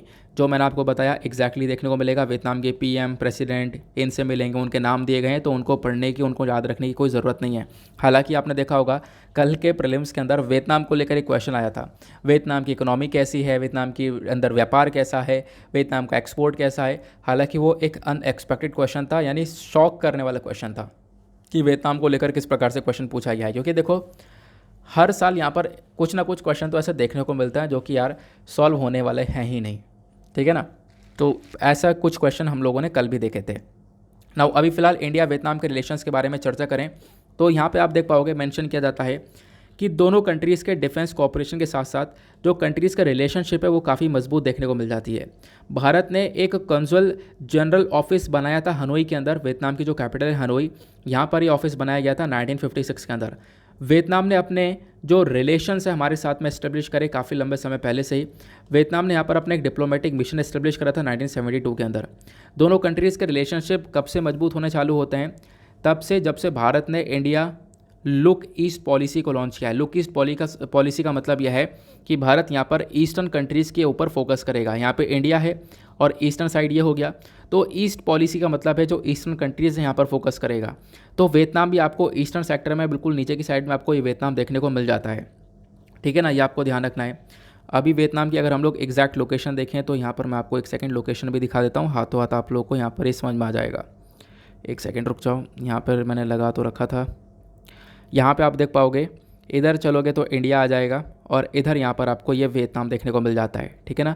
वियतनाम की कैपिटल हनोई हो चुकी है, इधर हो ची मिन सिटी भी आपको यहाँ पर वियतनाम का देखने को मिल जाता है। तो वियतनाम के बारे में आपको समझ में आ गया।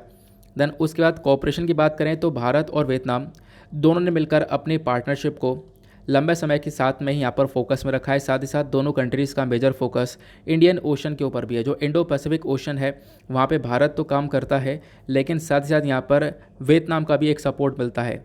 उसके साथ साथ यहाँ पर आप देख पाओगे दोनों कंट्रीज़ के अंदर पता है काफ़ी सारी सिमिलरिटीज़ क्या देखने को मिलती है। सबसे इंपॉर्टेंट सिमिलरिटी यह है कि भारत और चाइना के बीच में एक वॉर हुई थी, है ना। भारत और चाइना के बीच में वॉर हुई थी, उसके साथ साथ वियतनाम और चाइना के बीच में भी एक वॉर हुई थी, ये सबसे ज़्यादा कॉमन है। इसी चक्कर में चाइना को टैकल करने के लिए भारत और वियतनाम दोनों मिलकर इंडो पैसिफिक वाले रीजन के अंदर काम करते हुए नजर आते हैं।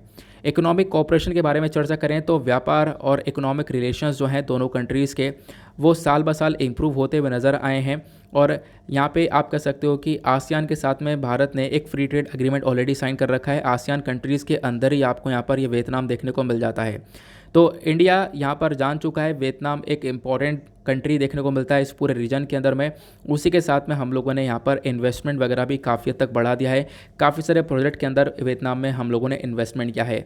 व्यापार के रिलेशंस के बारे में चर्चा करें तो साल 2020 और 2021 के बीच में भारत और वियतनाम का जो व्यापार है वो 11.12 बिलियन डॉलर्स का पहुंचा था, जहां पर भारत ने वियतनाम को एक्सपोर्ट तो 5 बिलियन डॉलर के आसपास किया था, लेकिन इंपोर्ट वहां से 6 बिलियन डॉलर्स के आसपास किया था।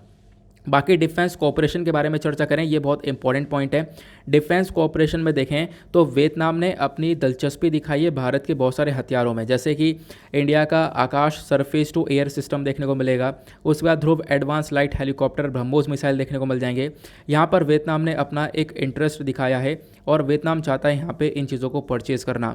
देन उसके बाद यहाँ पे आप देख पाओगे दोनों कंट्रीज साथ में मिलकर काफ़ी सारी चीज़ों के ऊपर डिफेंस सेक्टर में रिसर्च और डेवलपमेंट के ऊपर यहाँ पे कोऑपरेट कर रही हैं। देन उसके बाद यहाँ पर इस साल क्या होगा, वियतनाम मतलब साल 2021 में वियतनाम ने 5 साल पूरे कर लिए हैं।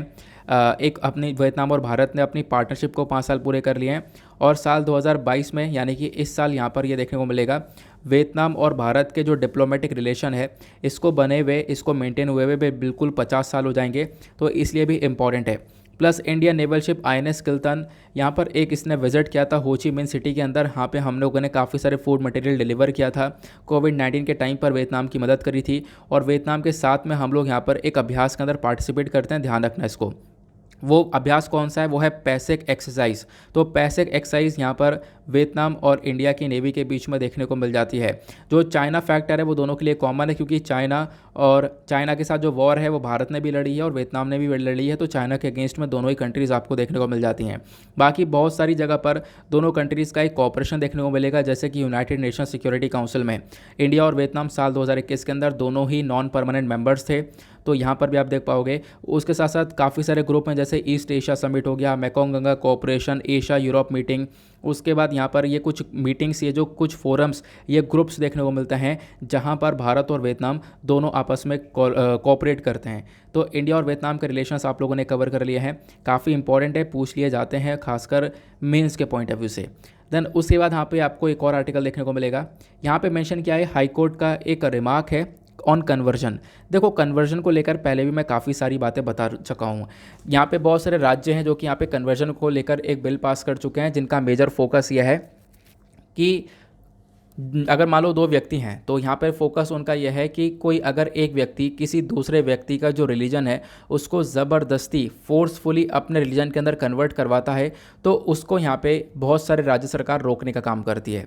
लेकिन एक दूसरा केस ये भी है, उसके लिए यहाँ पर आप देख पाओगे अलग अलग बिल भी लेकर आए गए हैं। मतलब कि अगर कोई एक व्यक्ति किसी व्यक्ति को ज़बरदस्ती उसके रिलीजन को चेंज करवाता है तो उसको रोका जाएगा। इसको लेकर ऑलरेडी एक बिल आपको देखने को मिलेगा बहुत सारे राज्यों के अंदर, यूपी के अंदर भी है।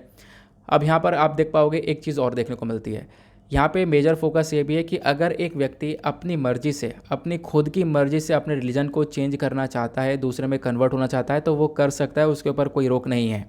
और यही बात यहाँ पर दिल्ली हाई कोर्ट ने भी बोली है कि यहाँ पर अगर कोई कन्वर्जन होता है, रिलीजियस कन्वर्जन, तो यहाँ पर फोर्सफुली को छोड़कर किसी भी चीज़ के ऊपर रोक नहीं। अगर व्यक्ति की अपनी मर्जी है तो यहाँ पर वो आराम से अपना कन्वर्जन कर सकता है, उस चीज़ के ऊपर कोई भी रोक नहीं देखने को मिलेगी। तो सिंपल सा कॉन्सेप्ट बस खाली यही था, इसमें कोई ज़्यादा एक्स्ट्रा इन्फॉर्मेशन आपको नहीं मिलेगी। चाहो तो आप लोग रीड कर लेना, आपको मैं PDF प्रोवाइड करवा दूंगा। एक चीज़ और है, PDF देखो आपको प्रोवाइड करवाई जाएगी टेलीग्राम पर, और जो भी इन्फॉर्मेशन जैसे कि हमने इंडिया वियतनाम के बारे में पढ़ा, फूड सेफ्टी के बारे में पढ़ा, नोरो वायरस के बारे में पढ़ा, रॉबर्ट लाइफ के बारे में पढ़ा, ये सारी बातें आपको उसी PDF के अंदर इनकॉर्पोरेट करके दे दी जाती हैं। तो उस PDF को आप लोग डाउनलोड कर सकते हो मेरे टेलीग्राम चैनल दीपक यादव एजुकेशन से। साथ ही साथ आप लोग, एक बात और है, लोग यहाँ पर कनेक्ट होना चाहते हैं, उसके बाद कुछ क्वेश्चन पूछना चाहते हैं पर्सनली, तो यहाँ पर मैसेज नहीं कर पाते हैं, तो आप लोग यहाँ पर इंस्टाग्राम पर जा सकते हो, इंस्टाग्राम पर दीपक यादव एजुकेशन टाइप कर सकते हो, वहाँ पर जाकर आप लोग फॉलो कर सकते हो और अपनी क्वेरीज पूछ सकते हो। देन उसके बाद एक आर्टिकल आपको ये देखने को मिलेगा, यहाँ पे मेंशन किया गया है इस साल अक्टूबर में एक मीटिंग होने वाली है इंटरपोल की। तो इंटरपोल एनुअल मीटिंग हर साल होती है, तो इस बार भी मीटिंग होगी दिल्ली के अंदर प्रगति मैदान में, ये मीटिंग होने वाली है, उसकी तैयारी चल रही है। ये जो मीटिंग है ये 90वीं यहाँ पर इंटरपोल जनरल असेंबली देखने को मिलेगा, जो कि इस साल इंडिया में होगा। और इस इवेंट को यहाँ पर पूरी तरह से बेहतरीन तरीके से यहाँ पर बनाने वाला है हमारा central bureau of investigation CBI। अब यहाँ पर आपको समझना होगा ये इंटरपोल क्या होता है, क्योंकि इंटरपोल जब तक समझ में नहीं आएगा तब तक यहाँ पर आप लोग इसको क्लियर नहीं कर पाओगे। देखो, इंटरपोल की अगर हम लोग बात करें तो इसको हम लोग किस नाम से जानते हैं। सबसे पहली बात इन्फॉर्मेशन देखो नीचे, इंटरपोल को हम लोग बोलते हैं इंटरनेशनल क्रिमिनल पुलिस ऑर्गेनाइजेशन, यानी कि दुनिया भर की जो पुलिस हैं वो आपस में यहाँ पे कॉर्पोरेट करती हैं।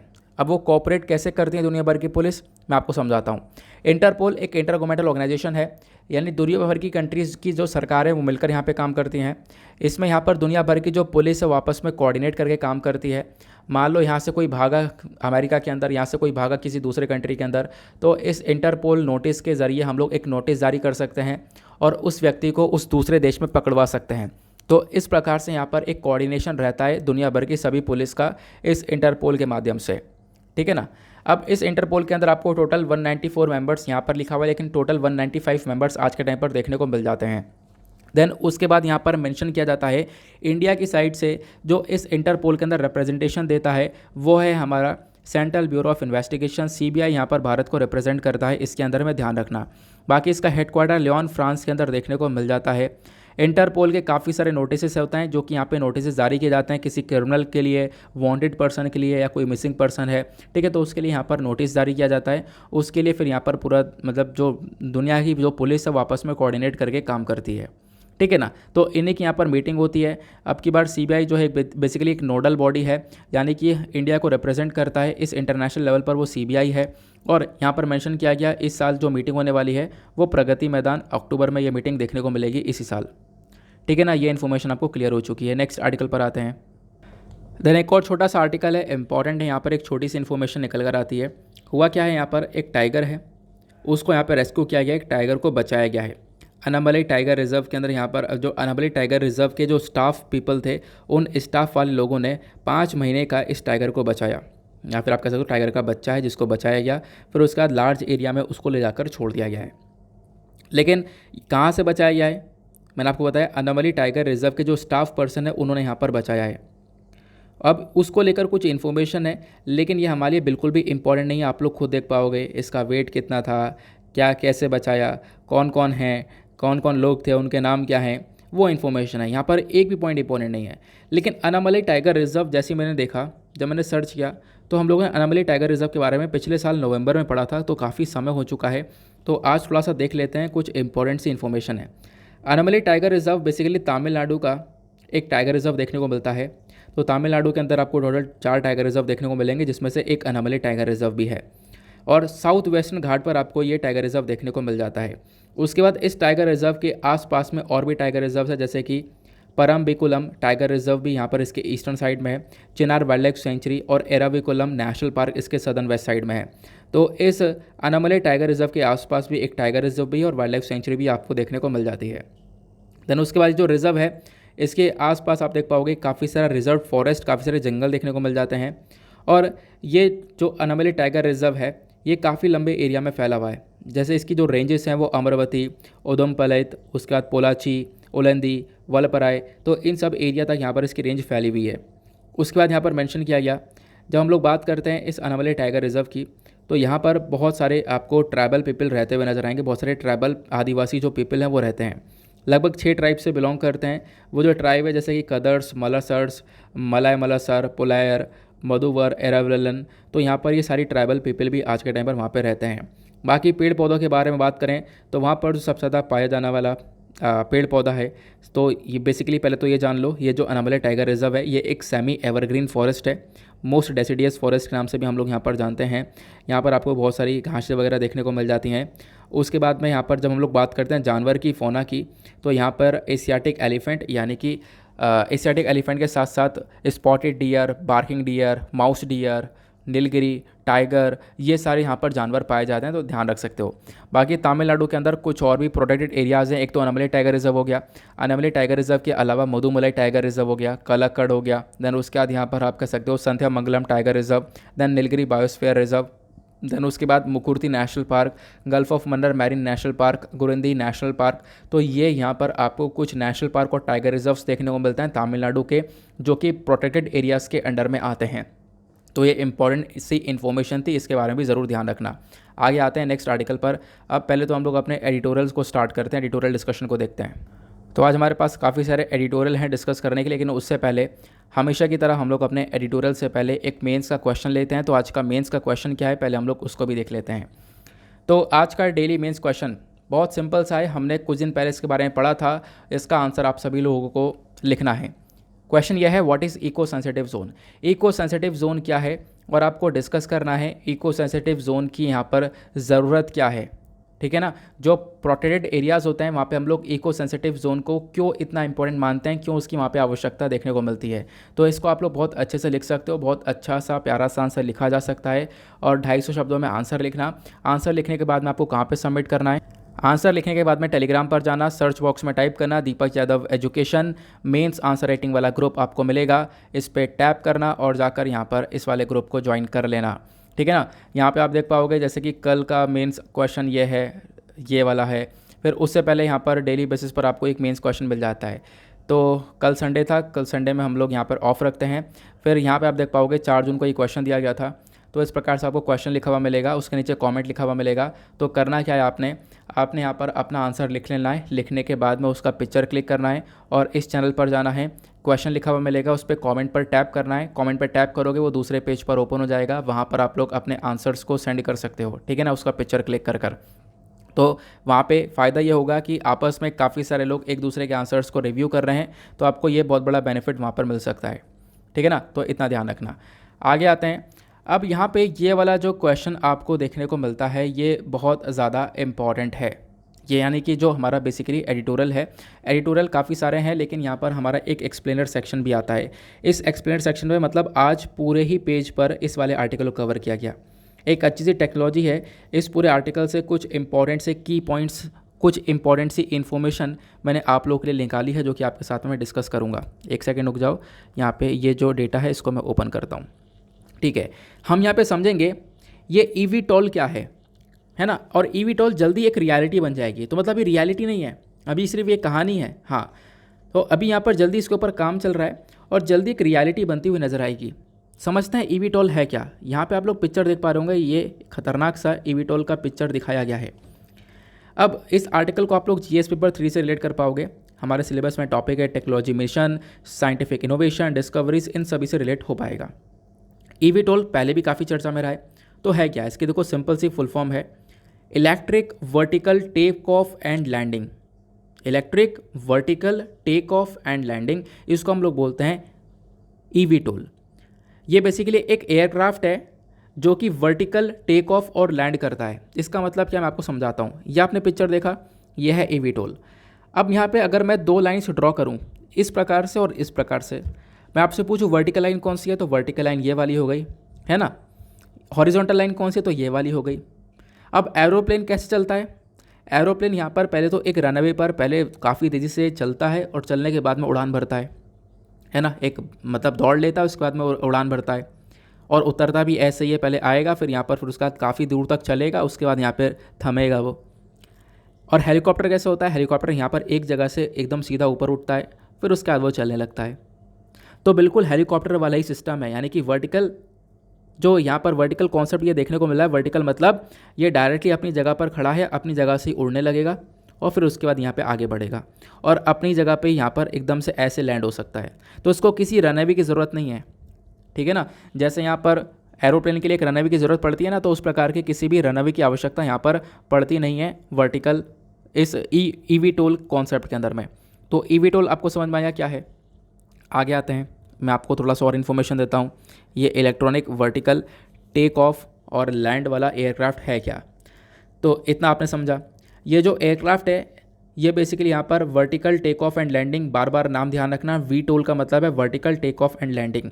वर्टिकल ही यहाँ पर क्या करता है, वो टेक ऑफ भी करता है और लैंड भी करता है, नहीं सीधा ऊपर उठेगा सीधा नीचे आ जाएगा, जैसे यहाँ पर हेलीकॉप्टर के साथ में किया जाता है ना। खास बात यह है कि ये जो एयरक्राफ्ट है इसके अंदर आप लोग कोई भी पेट्रोल या फिर कोई भी यहाँ पर फॉसिल फ्यूल का इस्तेमाल नहीं कर रहे हो।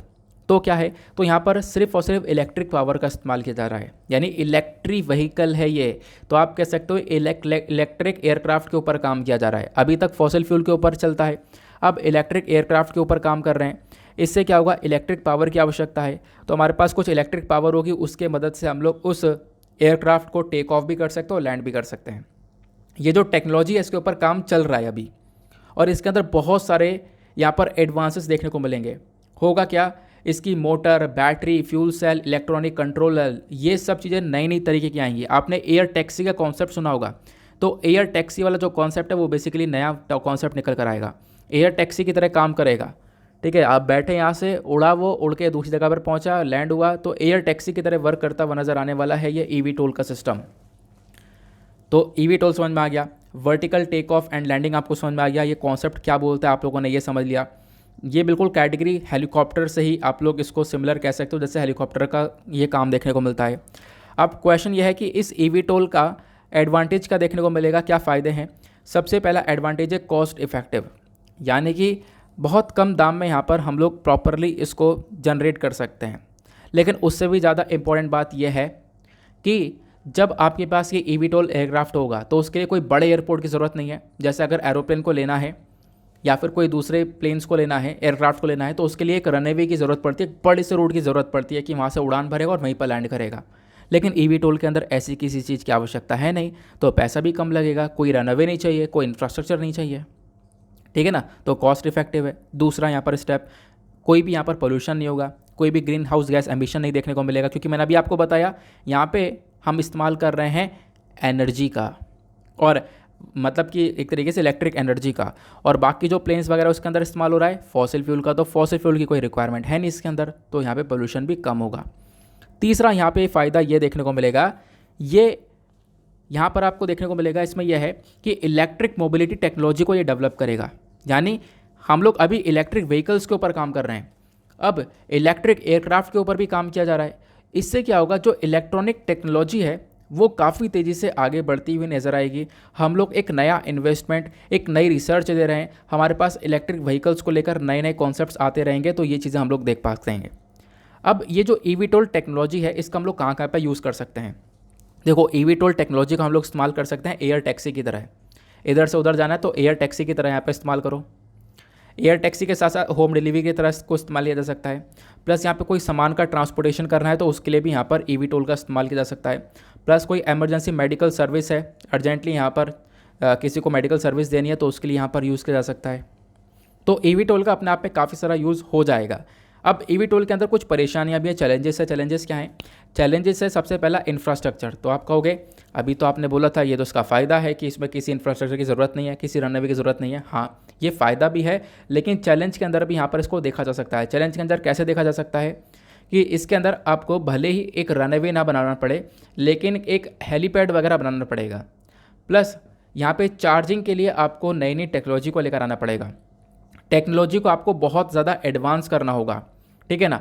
आपको चार्जिंग, एनर्जी स्टोरेज, उसके बाद आप कह सकते हो कि जो भी यहाँ पे मोटर्स हैं उनको बहुत एडवांस लेवल पर आना होगा, तो उसके लिए भी यहाँ पर काफ़ी सारा खर्चा देखने को मिलेगा। तो ये आप लोग देख पाओगे। तो ये कुछ यहाँ पर इसके चैलेंजेस देखने को मिलेंगे, ठीक है ना। तो यहाँ पर इसको आप लोग ध्यान रख सकते हो। प्लस यहाँ पर क्या है कि आज के टाइम पर इस ईवीटोल को लेकर कोई भी हमारे पास, मतलब इसको हम लोग एज अ हेलीकॉप्टर नहीं देखते, अभी तक हम लोगों ने इसको एज अ हेलीकॉप्टर कंसिडर नहीं किया है। और यहाँ पर ये जो ईवीटोल है, यहाँ पे जब हम लोग इसको लेकर आएंगे तो हमें कुछ नई गाइडलाइंस वगैरह, नई रेगुलेशन वगैरह चाहिए होंगे, कैसे इसको ऑपरेट करना है, कैसे चलाना है, ठीक है। तो इसको लेकर भी यहाँ पर काफ़ी सारी प्रॉब्लम्स देखने को मिल जाती हैं। तो ईवीटोल क्या है, आई होप आप लोगों ने यहाँ पर समझ लिया है। ईवीटोल के बारे में सारी इन्फॉर्मेशन मैंने आपको दे दी है। ये है एक इलेक्ट्रिक एयरक्राफ्ट जो कि यहाँ पर चलेगा इलेक्ट्रिसिटी के माध्यम से। तो यूनियन एविएशन मिनिस्टर ने अभी यहाँ पर 7th एडिशन हुआ था इंडियाज़ आइडिया कॉन्क्लेव इन बेंगलुरु के अंदर, तो एक स्टेटमेंट दे दिया है कि हाँ, हम लोग ईवीटोल के ऊपर काम करेंगे और ईवीटोल को यहाँ पर जल्दी लेकर आया जाएगा। तो ईवीटोल आप लोगों ने यहाँ पर देख लिया है, ईवीटोल को जल्दी रियल बनाया जाएगा, रियलिटी के अंदर लेकर आया जाएगा।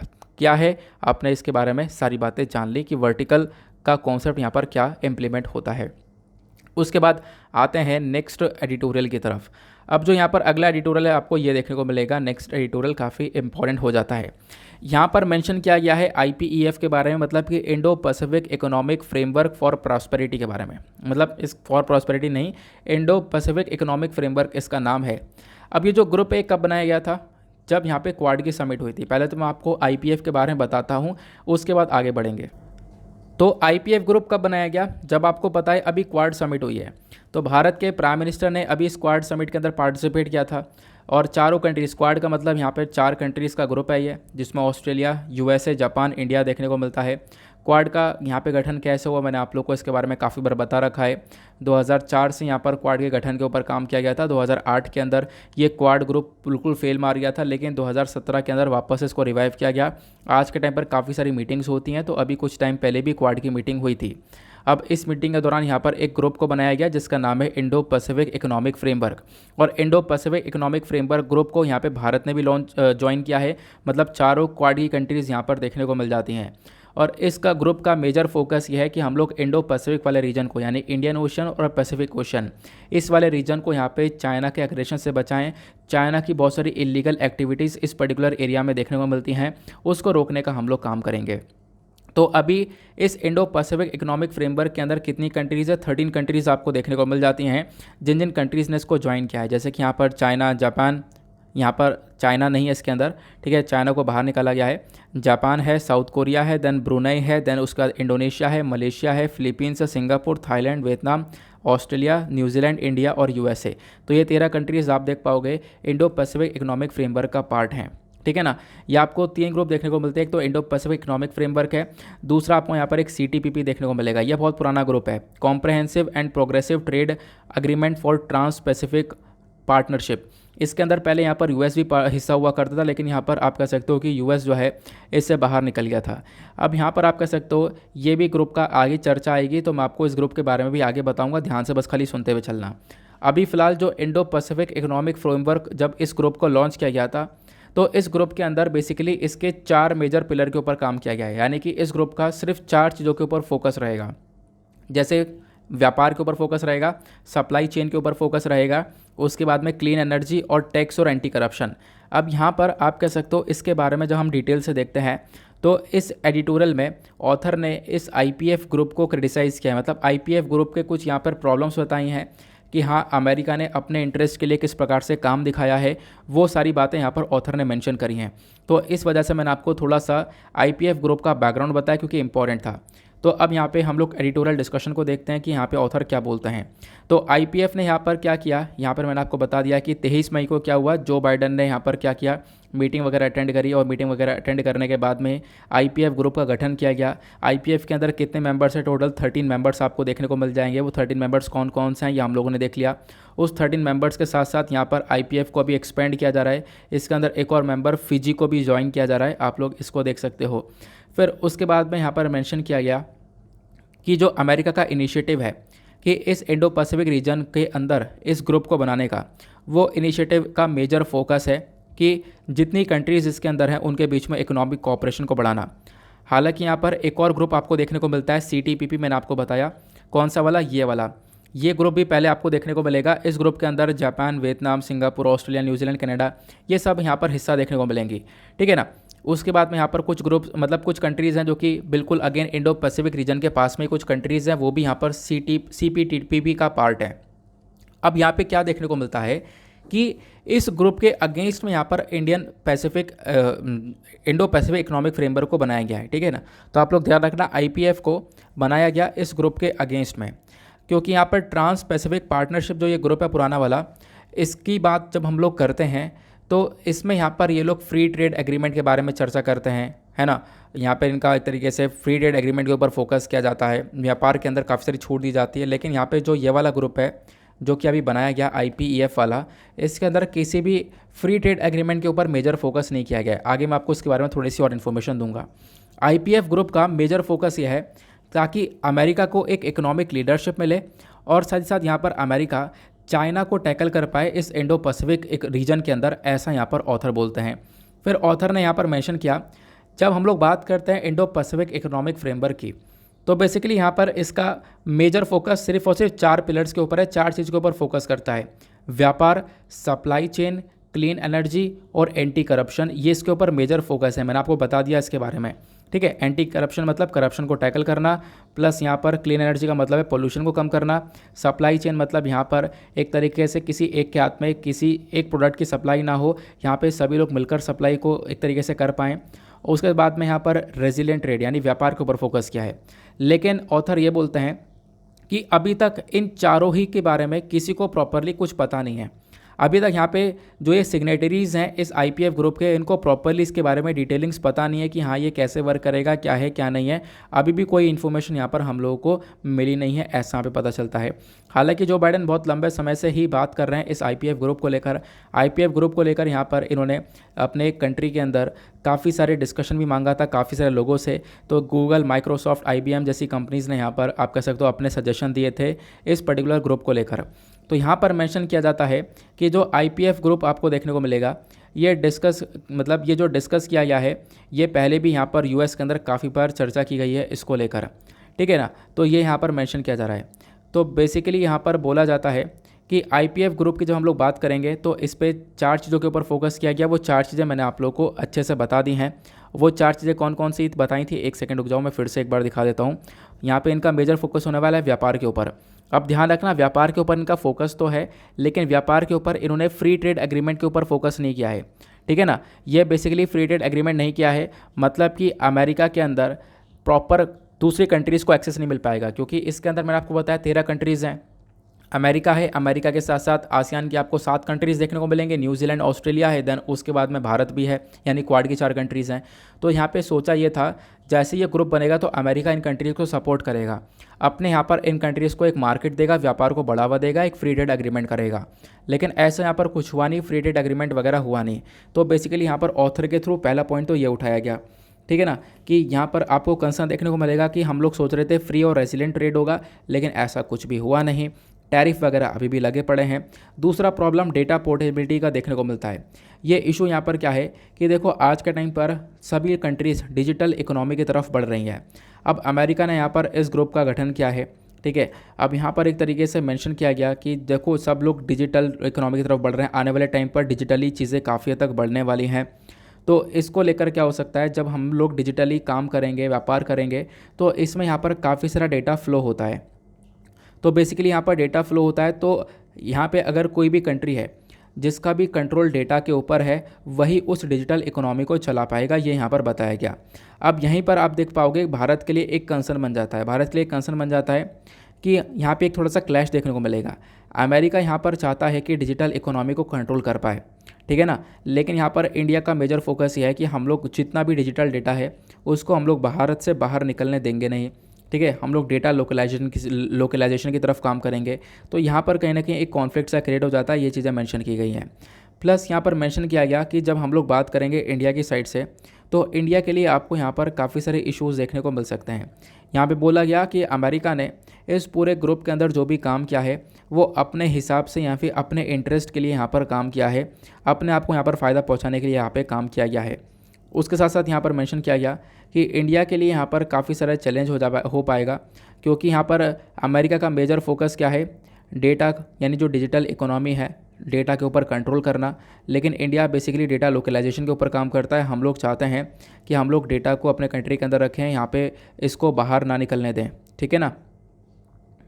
तो भारत यहाँ पर आप कह सकते हो डेटा फ्लो के ऊपर काम करेगा नहीं। अमेरिका अगर चाहता है कि यहाँ डेटा फ्लो हो, डेटा को कंट्रोल किया जाए, तो भारत यहाँ पर इस चीज़ के बिल्कुल अगेंस्ट में है।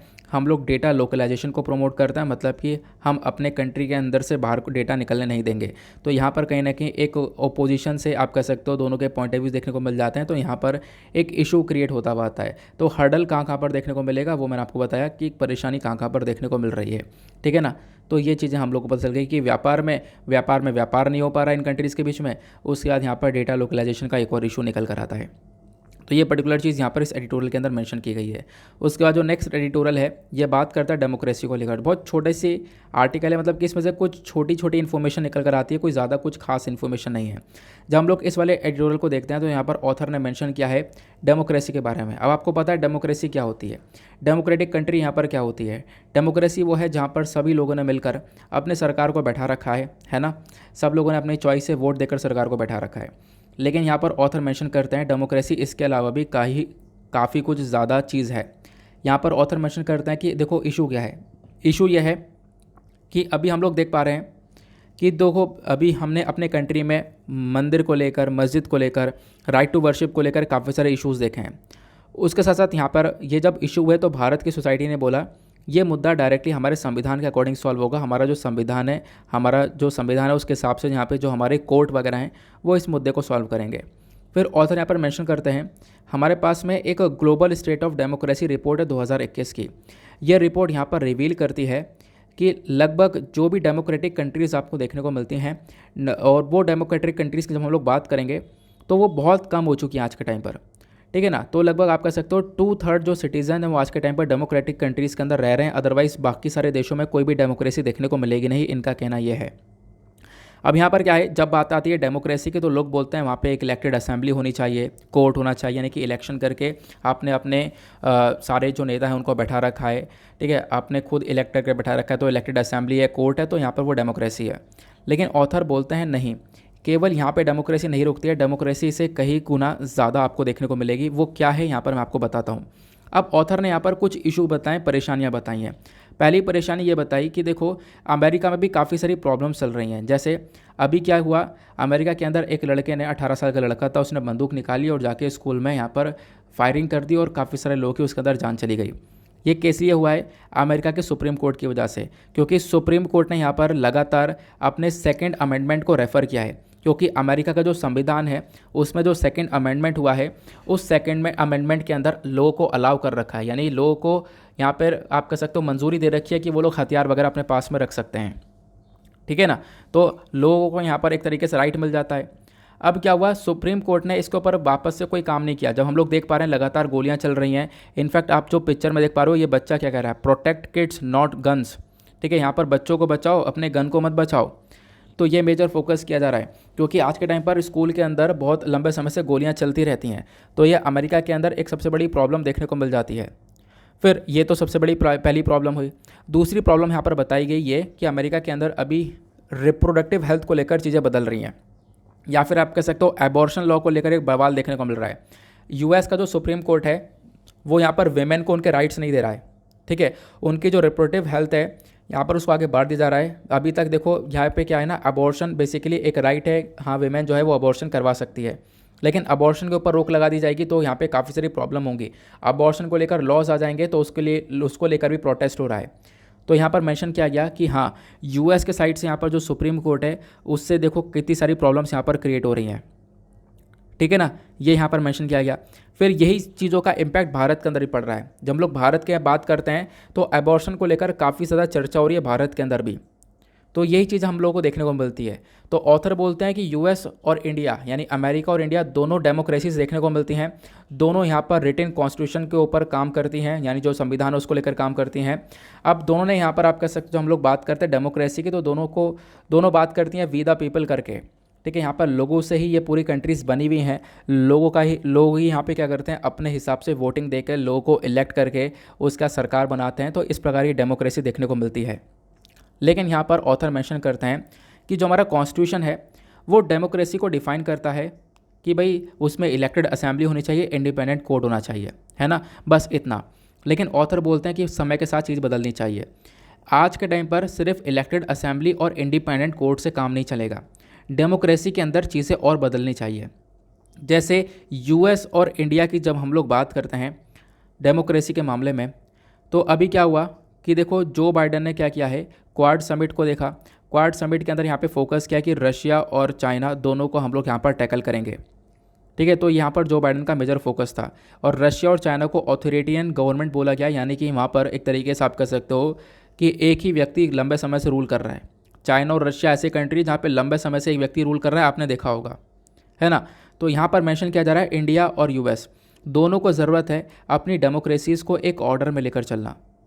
लेकिन यहाँ पर आप कह सकते हो कि सुप्रीम कोर्ट यानी यूएस का जो सुप्रीम कोर्ट है उसकी साइड से कुछ ऐसे स्टेटमेंट्स आ रहे हैं जहाँ पर लोगों का आप कह सकते हो कि लोगों को काफ़ी सारी प्रॉब्लम्स क्रिएट हो रही हैं। वीमेन की जो रिप्रोडक्टिव हेल्थ है उसका ख्याल नहीं रखा जा रहा है। प्लस यहाँ पर मेंशन किया जा रहा है कि आज के टाइम पर अगर हम लोग बात करें डेमोक्रेसी की, तो डेमोक्रेसी को कैसे प्रोटेक्शन देनी है उसको समझाया गया। देखो यहाँ पे बोला गया जो जेन्युइन डेमोक्रेसी है वो यहाँ पर सरकार बोलती है by the people, of the people, ठीक है, of the people by the people है, लोगों से यहाँ पे सरकार है, लोगों के थ्रू यहाँ पर सरकार बनाई गई है। तो यहाँ पर मेंशन किया जा रहा है पीपल नॉट कोर्ट्स। तो यहाँ पर अगर कोर्ट है, कोर्ट अपने हिसाब से डिसीजन ले रहा है, क्योंकि यहाँ पर क्या है क्योंकि देखो इस चीज़ को कनेक्ट किया गया, किस चीज़ से कनेक्ट करना है इस चीज़ को आप लोग भी, कि अमेरिका में गोलियां चलाई गई, गोलियां चलने से यहाँ पर बच्चों की जान गई, लेकिन यूएस के सुप्रीम कोर्ट ने कोई भी स्टेप नहीं उठाया। उसके बाद भी सेकंड अमेंडमेंट को रेफ़र किया आगे। दूसरा यहाँ पर स्टेटमेंट देखने को मिलेगा, अमेरिका के अंदर वेमेन के पास में अभी रिप्रोडक्टिव राइट्स हैं, ठीक है, उनको यहाँ पर एबॉर्शन करने का हक है, तो उसको भी यहाँ पर चेंज किया जा रहा है, पलटा जा रहा है। तो वो चीज़ें भी यहाँ पर बदल रही हैं। तो यहाँ पर आप कह सकते हो कि भाई लोगों के हिसाब से काम करना चाहिए, बट यहाँ पर लोगों के अगेंस्ट में यहाँ पर चीज़ें हो रही हैं। तो जो डेमोक्रेसी है वो कोर्ट के बाहर रहती है, इलेक्टेड असेंबलीज़ के बाहर रहती हैं, समय के साथ चीज़ें बदल जाती हैं, ना कि आज के टाइम पर इलेक्टेड कोर्ट और यहाँ पर इलेक्टेड असेंबलीज़ तक रहेंगी। तो चीज़ें बदल चुकी हैं और सबसे बड़ी प्रॉब्लम देखने को मिलती है, लोगों के पास में जो फ्रीडम ऑफ स्पीच है उसका बुरी तरह से यहाँ पर वायलेशन हो रहा है। तो लोगों के पास में एक फंडामेंटल राइट है किस चीज़ का, फ्रीडम ऑफ स्पीच का, लोग खुलकर बोल सकते हैं, लेकिन आज के टाइम पर लोग नहीं बोल पाते, ये यहाँ पर मेंशन किया जा रहा है। तो सरकार, यहाँ पर आप देख पाओगे सरकार का एक बहुत बड़ा रोल देखने को मिलेगा। यहाँ पर सरकार के अगेंस्ट में नहीं बोल पाते हैं क्योंकि बहुत सारे आप कह सकते हो कानून इस प्रकार से हैं कि उन चीज़ों को रोक दिया जाता है, तो ये यहाँ पर देखने को मिल जाएगा। उसके साथ साथ यहाँ पर मेंशन किया गया, इंडिया के अंदर आपको डाइवर्सिटी देखने को मिलती है और डेमोक्रेसी का जो इम्पोर्टेंस है वो यहाँ पर यह है कि देखो यहाँ पर आप कह सकते हो इतने सारे लोग हैं, इतने सारे डाइवर्सिटी देखने को मिल रहा है, अलग अलग रीजन के लोग रह रहे हैं, लेकिन सब एक साथ मिलकर रह रहे हैं। जो सिटीजन्स हैं उनके पास में पूरी तरह से राइट्स है कि वो यहाँ पर डेमोक्रेसी के अंदर रहें, लेकिन साथ साथ यहाँ पर उनकी रिस्पॉन्सिबिलिटी है कि देखो ये जो डेमोक्रेसी है ये एक हर एक सिटीज़न को मिलनी चाहिए, यानी उसके पास बोलने का अधिकार होना चाहिए, है ना। तो क्योंकि आज के टाइम पर जो लोगों के पास बोलने का अधिकार है, राइट टू स्पीच है, उसको भी यहाँ पर कर्टेल किया जा रहा है, उसके ऊपर भी रोक लगाई जा रही है।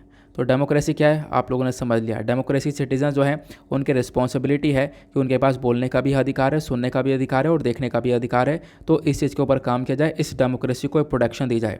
लोगों के से डेमोक्रेसी आती है तो लोगों के ऊपर थोड़ा ध्यान दिया जाए, लोगों के हटकर यहाँ पर अलग काम चल रहा है उस चीज़ के ऊपर रोक लगाई जाए, ठीक है ना। तो यहाँ पर ऑथर ने ये चीज़ें मेंशन की हैं। आई होप आप लोग को यहाँ पर एक क्लैरिटी मिल चुकी है इस पूरे एडिटोरियल को लेकर। तो ये कुछ एडिटोरियल्स थे जिसको लेकर हम लोगों ने डिटेल से डिस्कशन कर लिया है। बाकी हम लोगों ने मेंस का क्वेश्चन भी कवर कर लिया है और जो सारी इन्फॉर्मेशन है छोटे आर्टिकल्स वो कवर कर लिए हैं। और सबसे इंपॉर्टेंट बात यह है कि आज मंडे है, मंडे में इकोनॉमी के सेक्शन आते नहीं है, मतलब कि बिजनेस पेज आता नहीं है, तो इकोनॉमी का कोई आर्टिकल है नहीं। अब डायरेक्टली हम लोग अपने प्रीलिम्स के क्वेश्चन को देखते हैं। तो आज का क्वेश्चन क्या है, मतलब ये क्वेश्चन क्या था, what is the purpose of eLISA project. तो उसका करेक्ट आंसर है option B, to detect gravitational waves. Gravitational waves को डिटेक्ट करने के लिए हम लोगों ने इस एलिसा प्रोजेक्ट को लगा रखा है। नाउ इसी के साथ करते हैं लेक्चर को समाप्त। मिलते हैं आप लोगों से नेक्स्ट वीडियो में। आज के लिए bye bye, have a nice day, thank you and Jai Hind.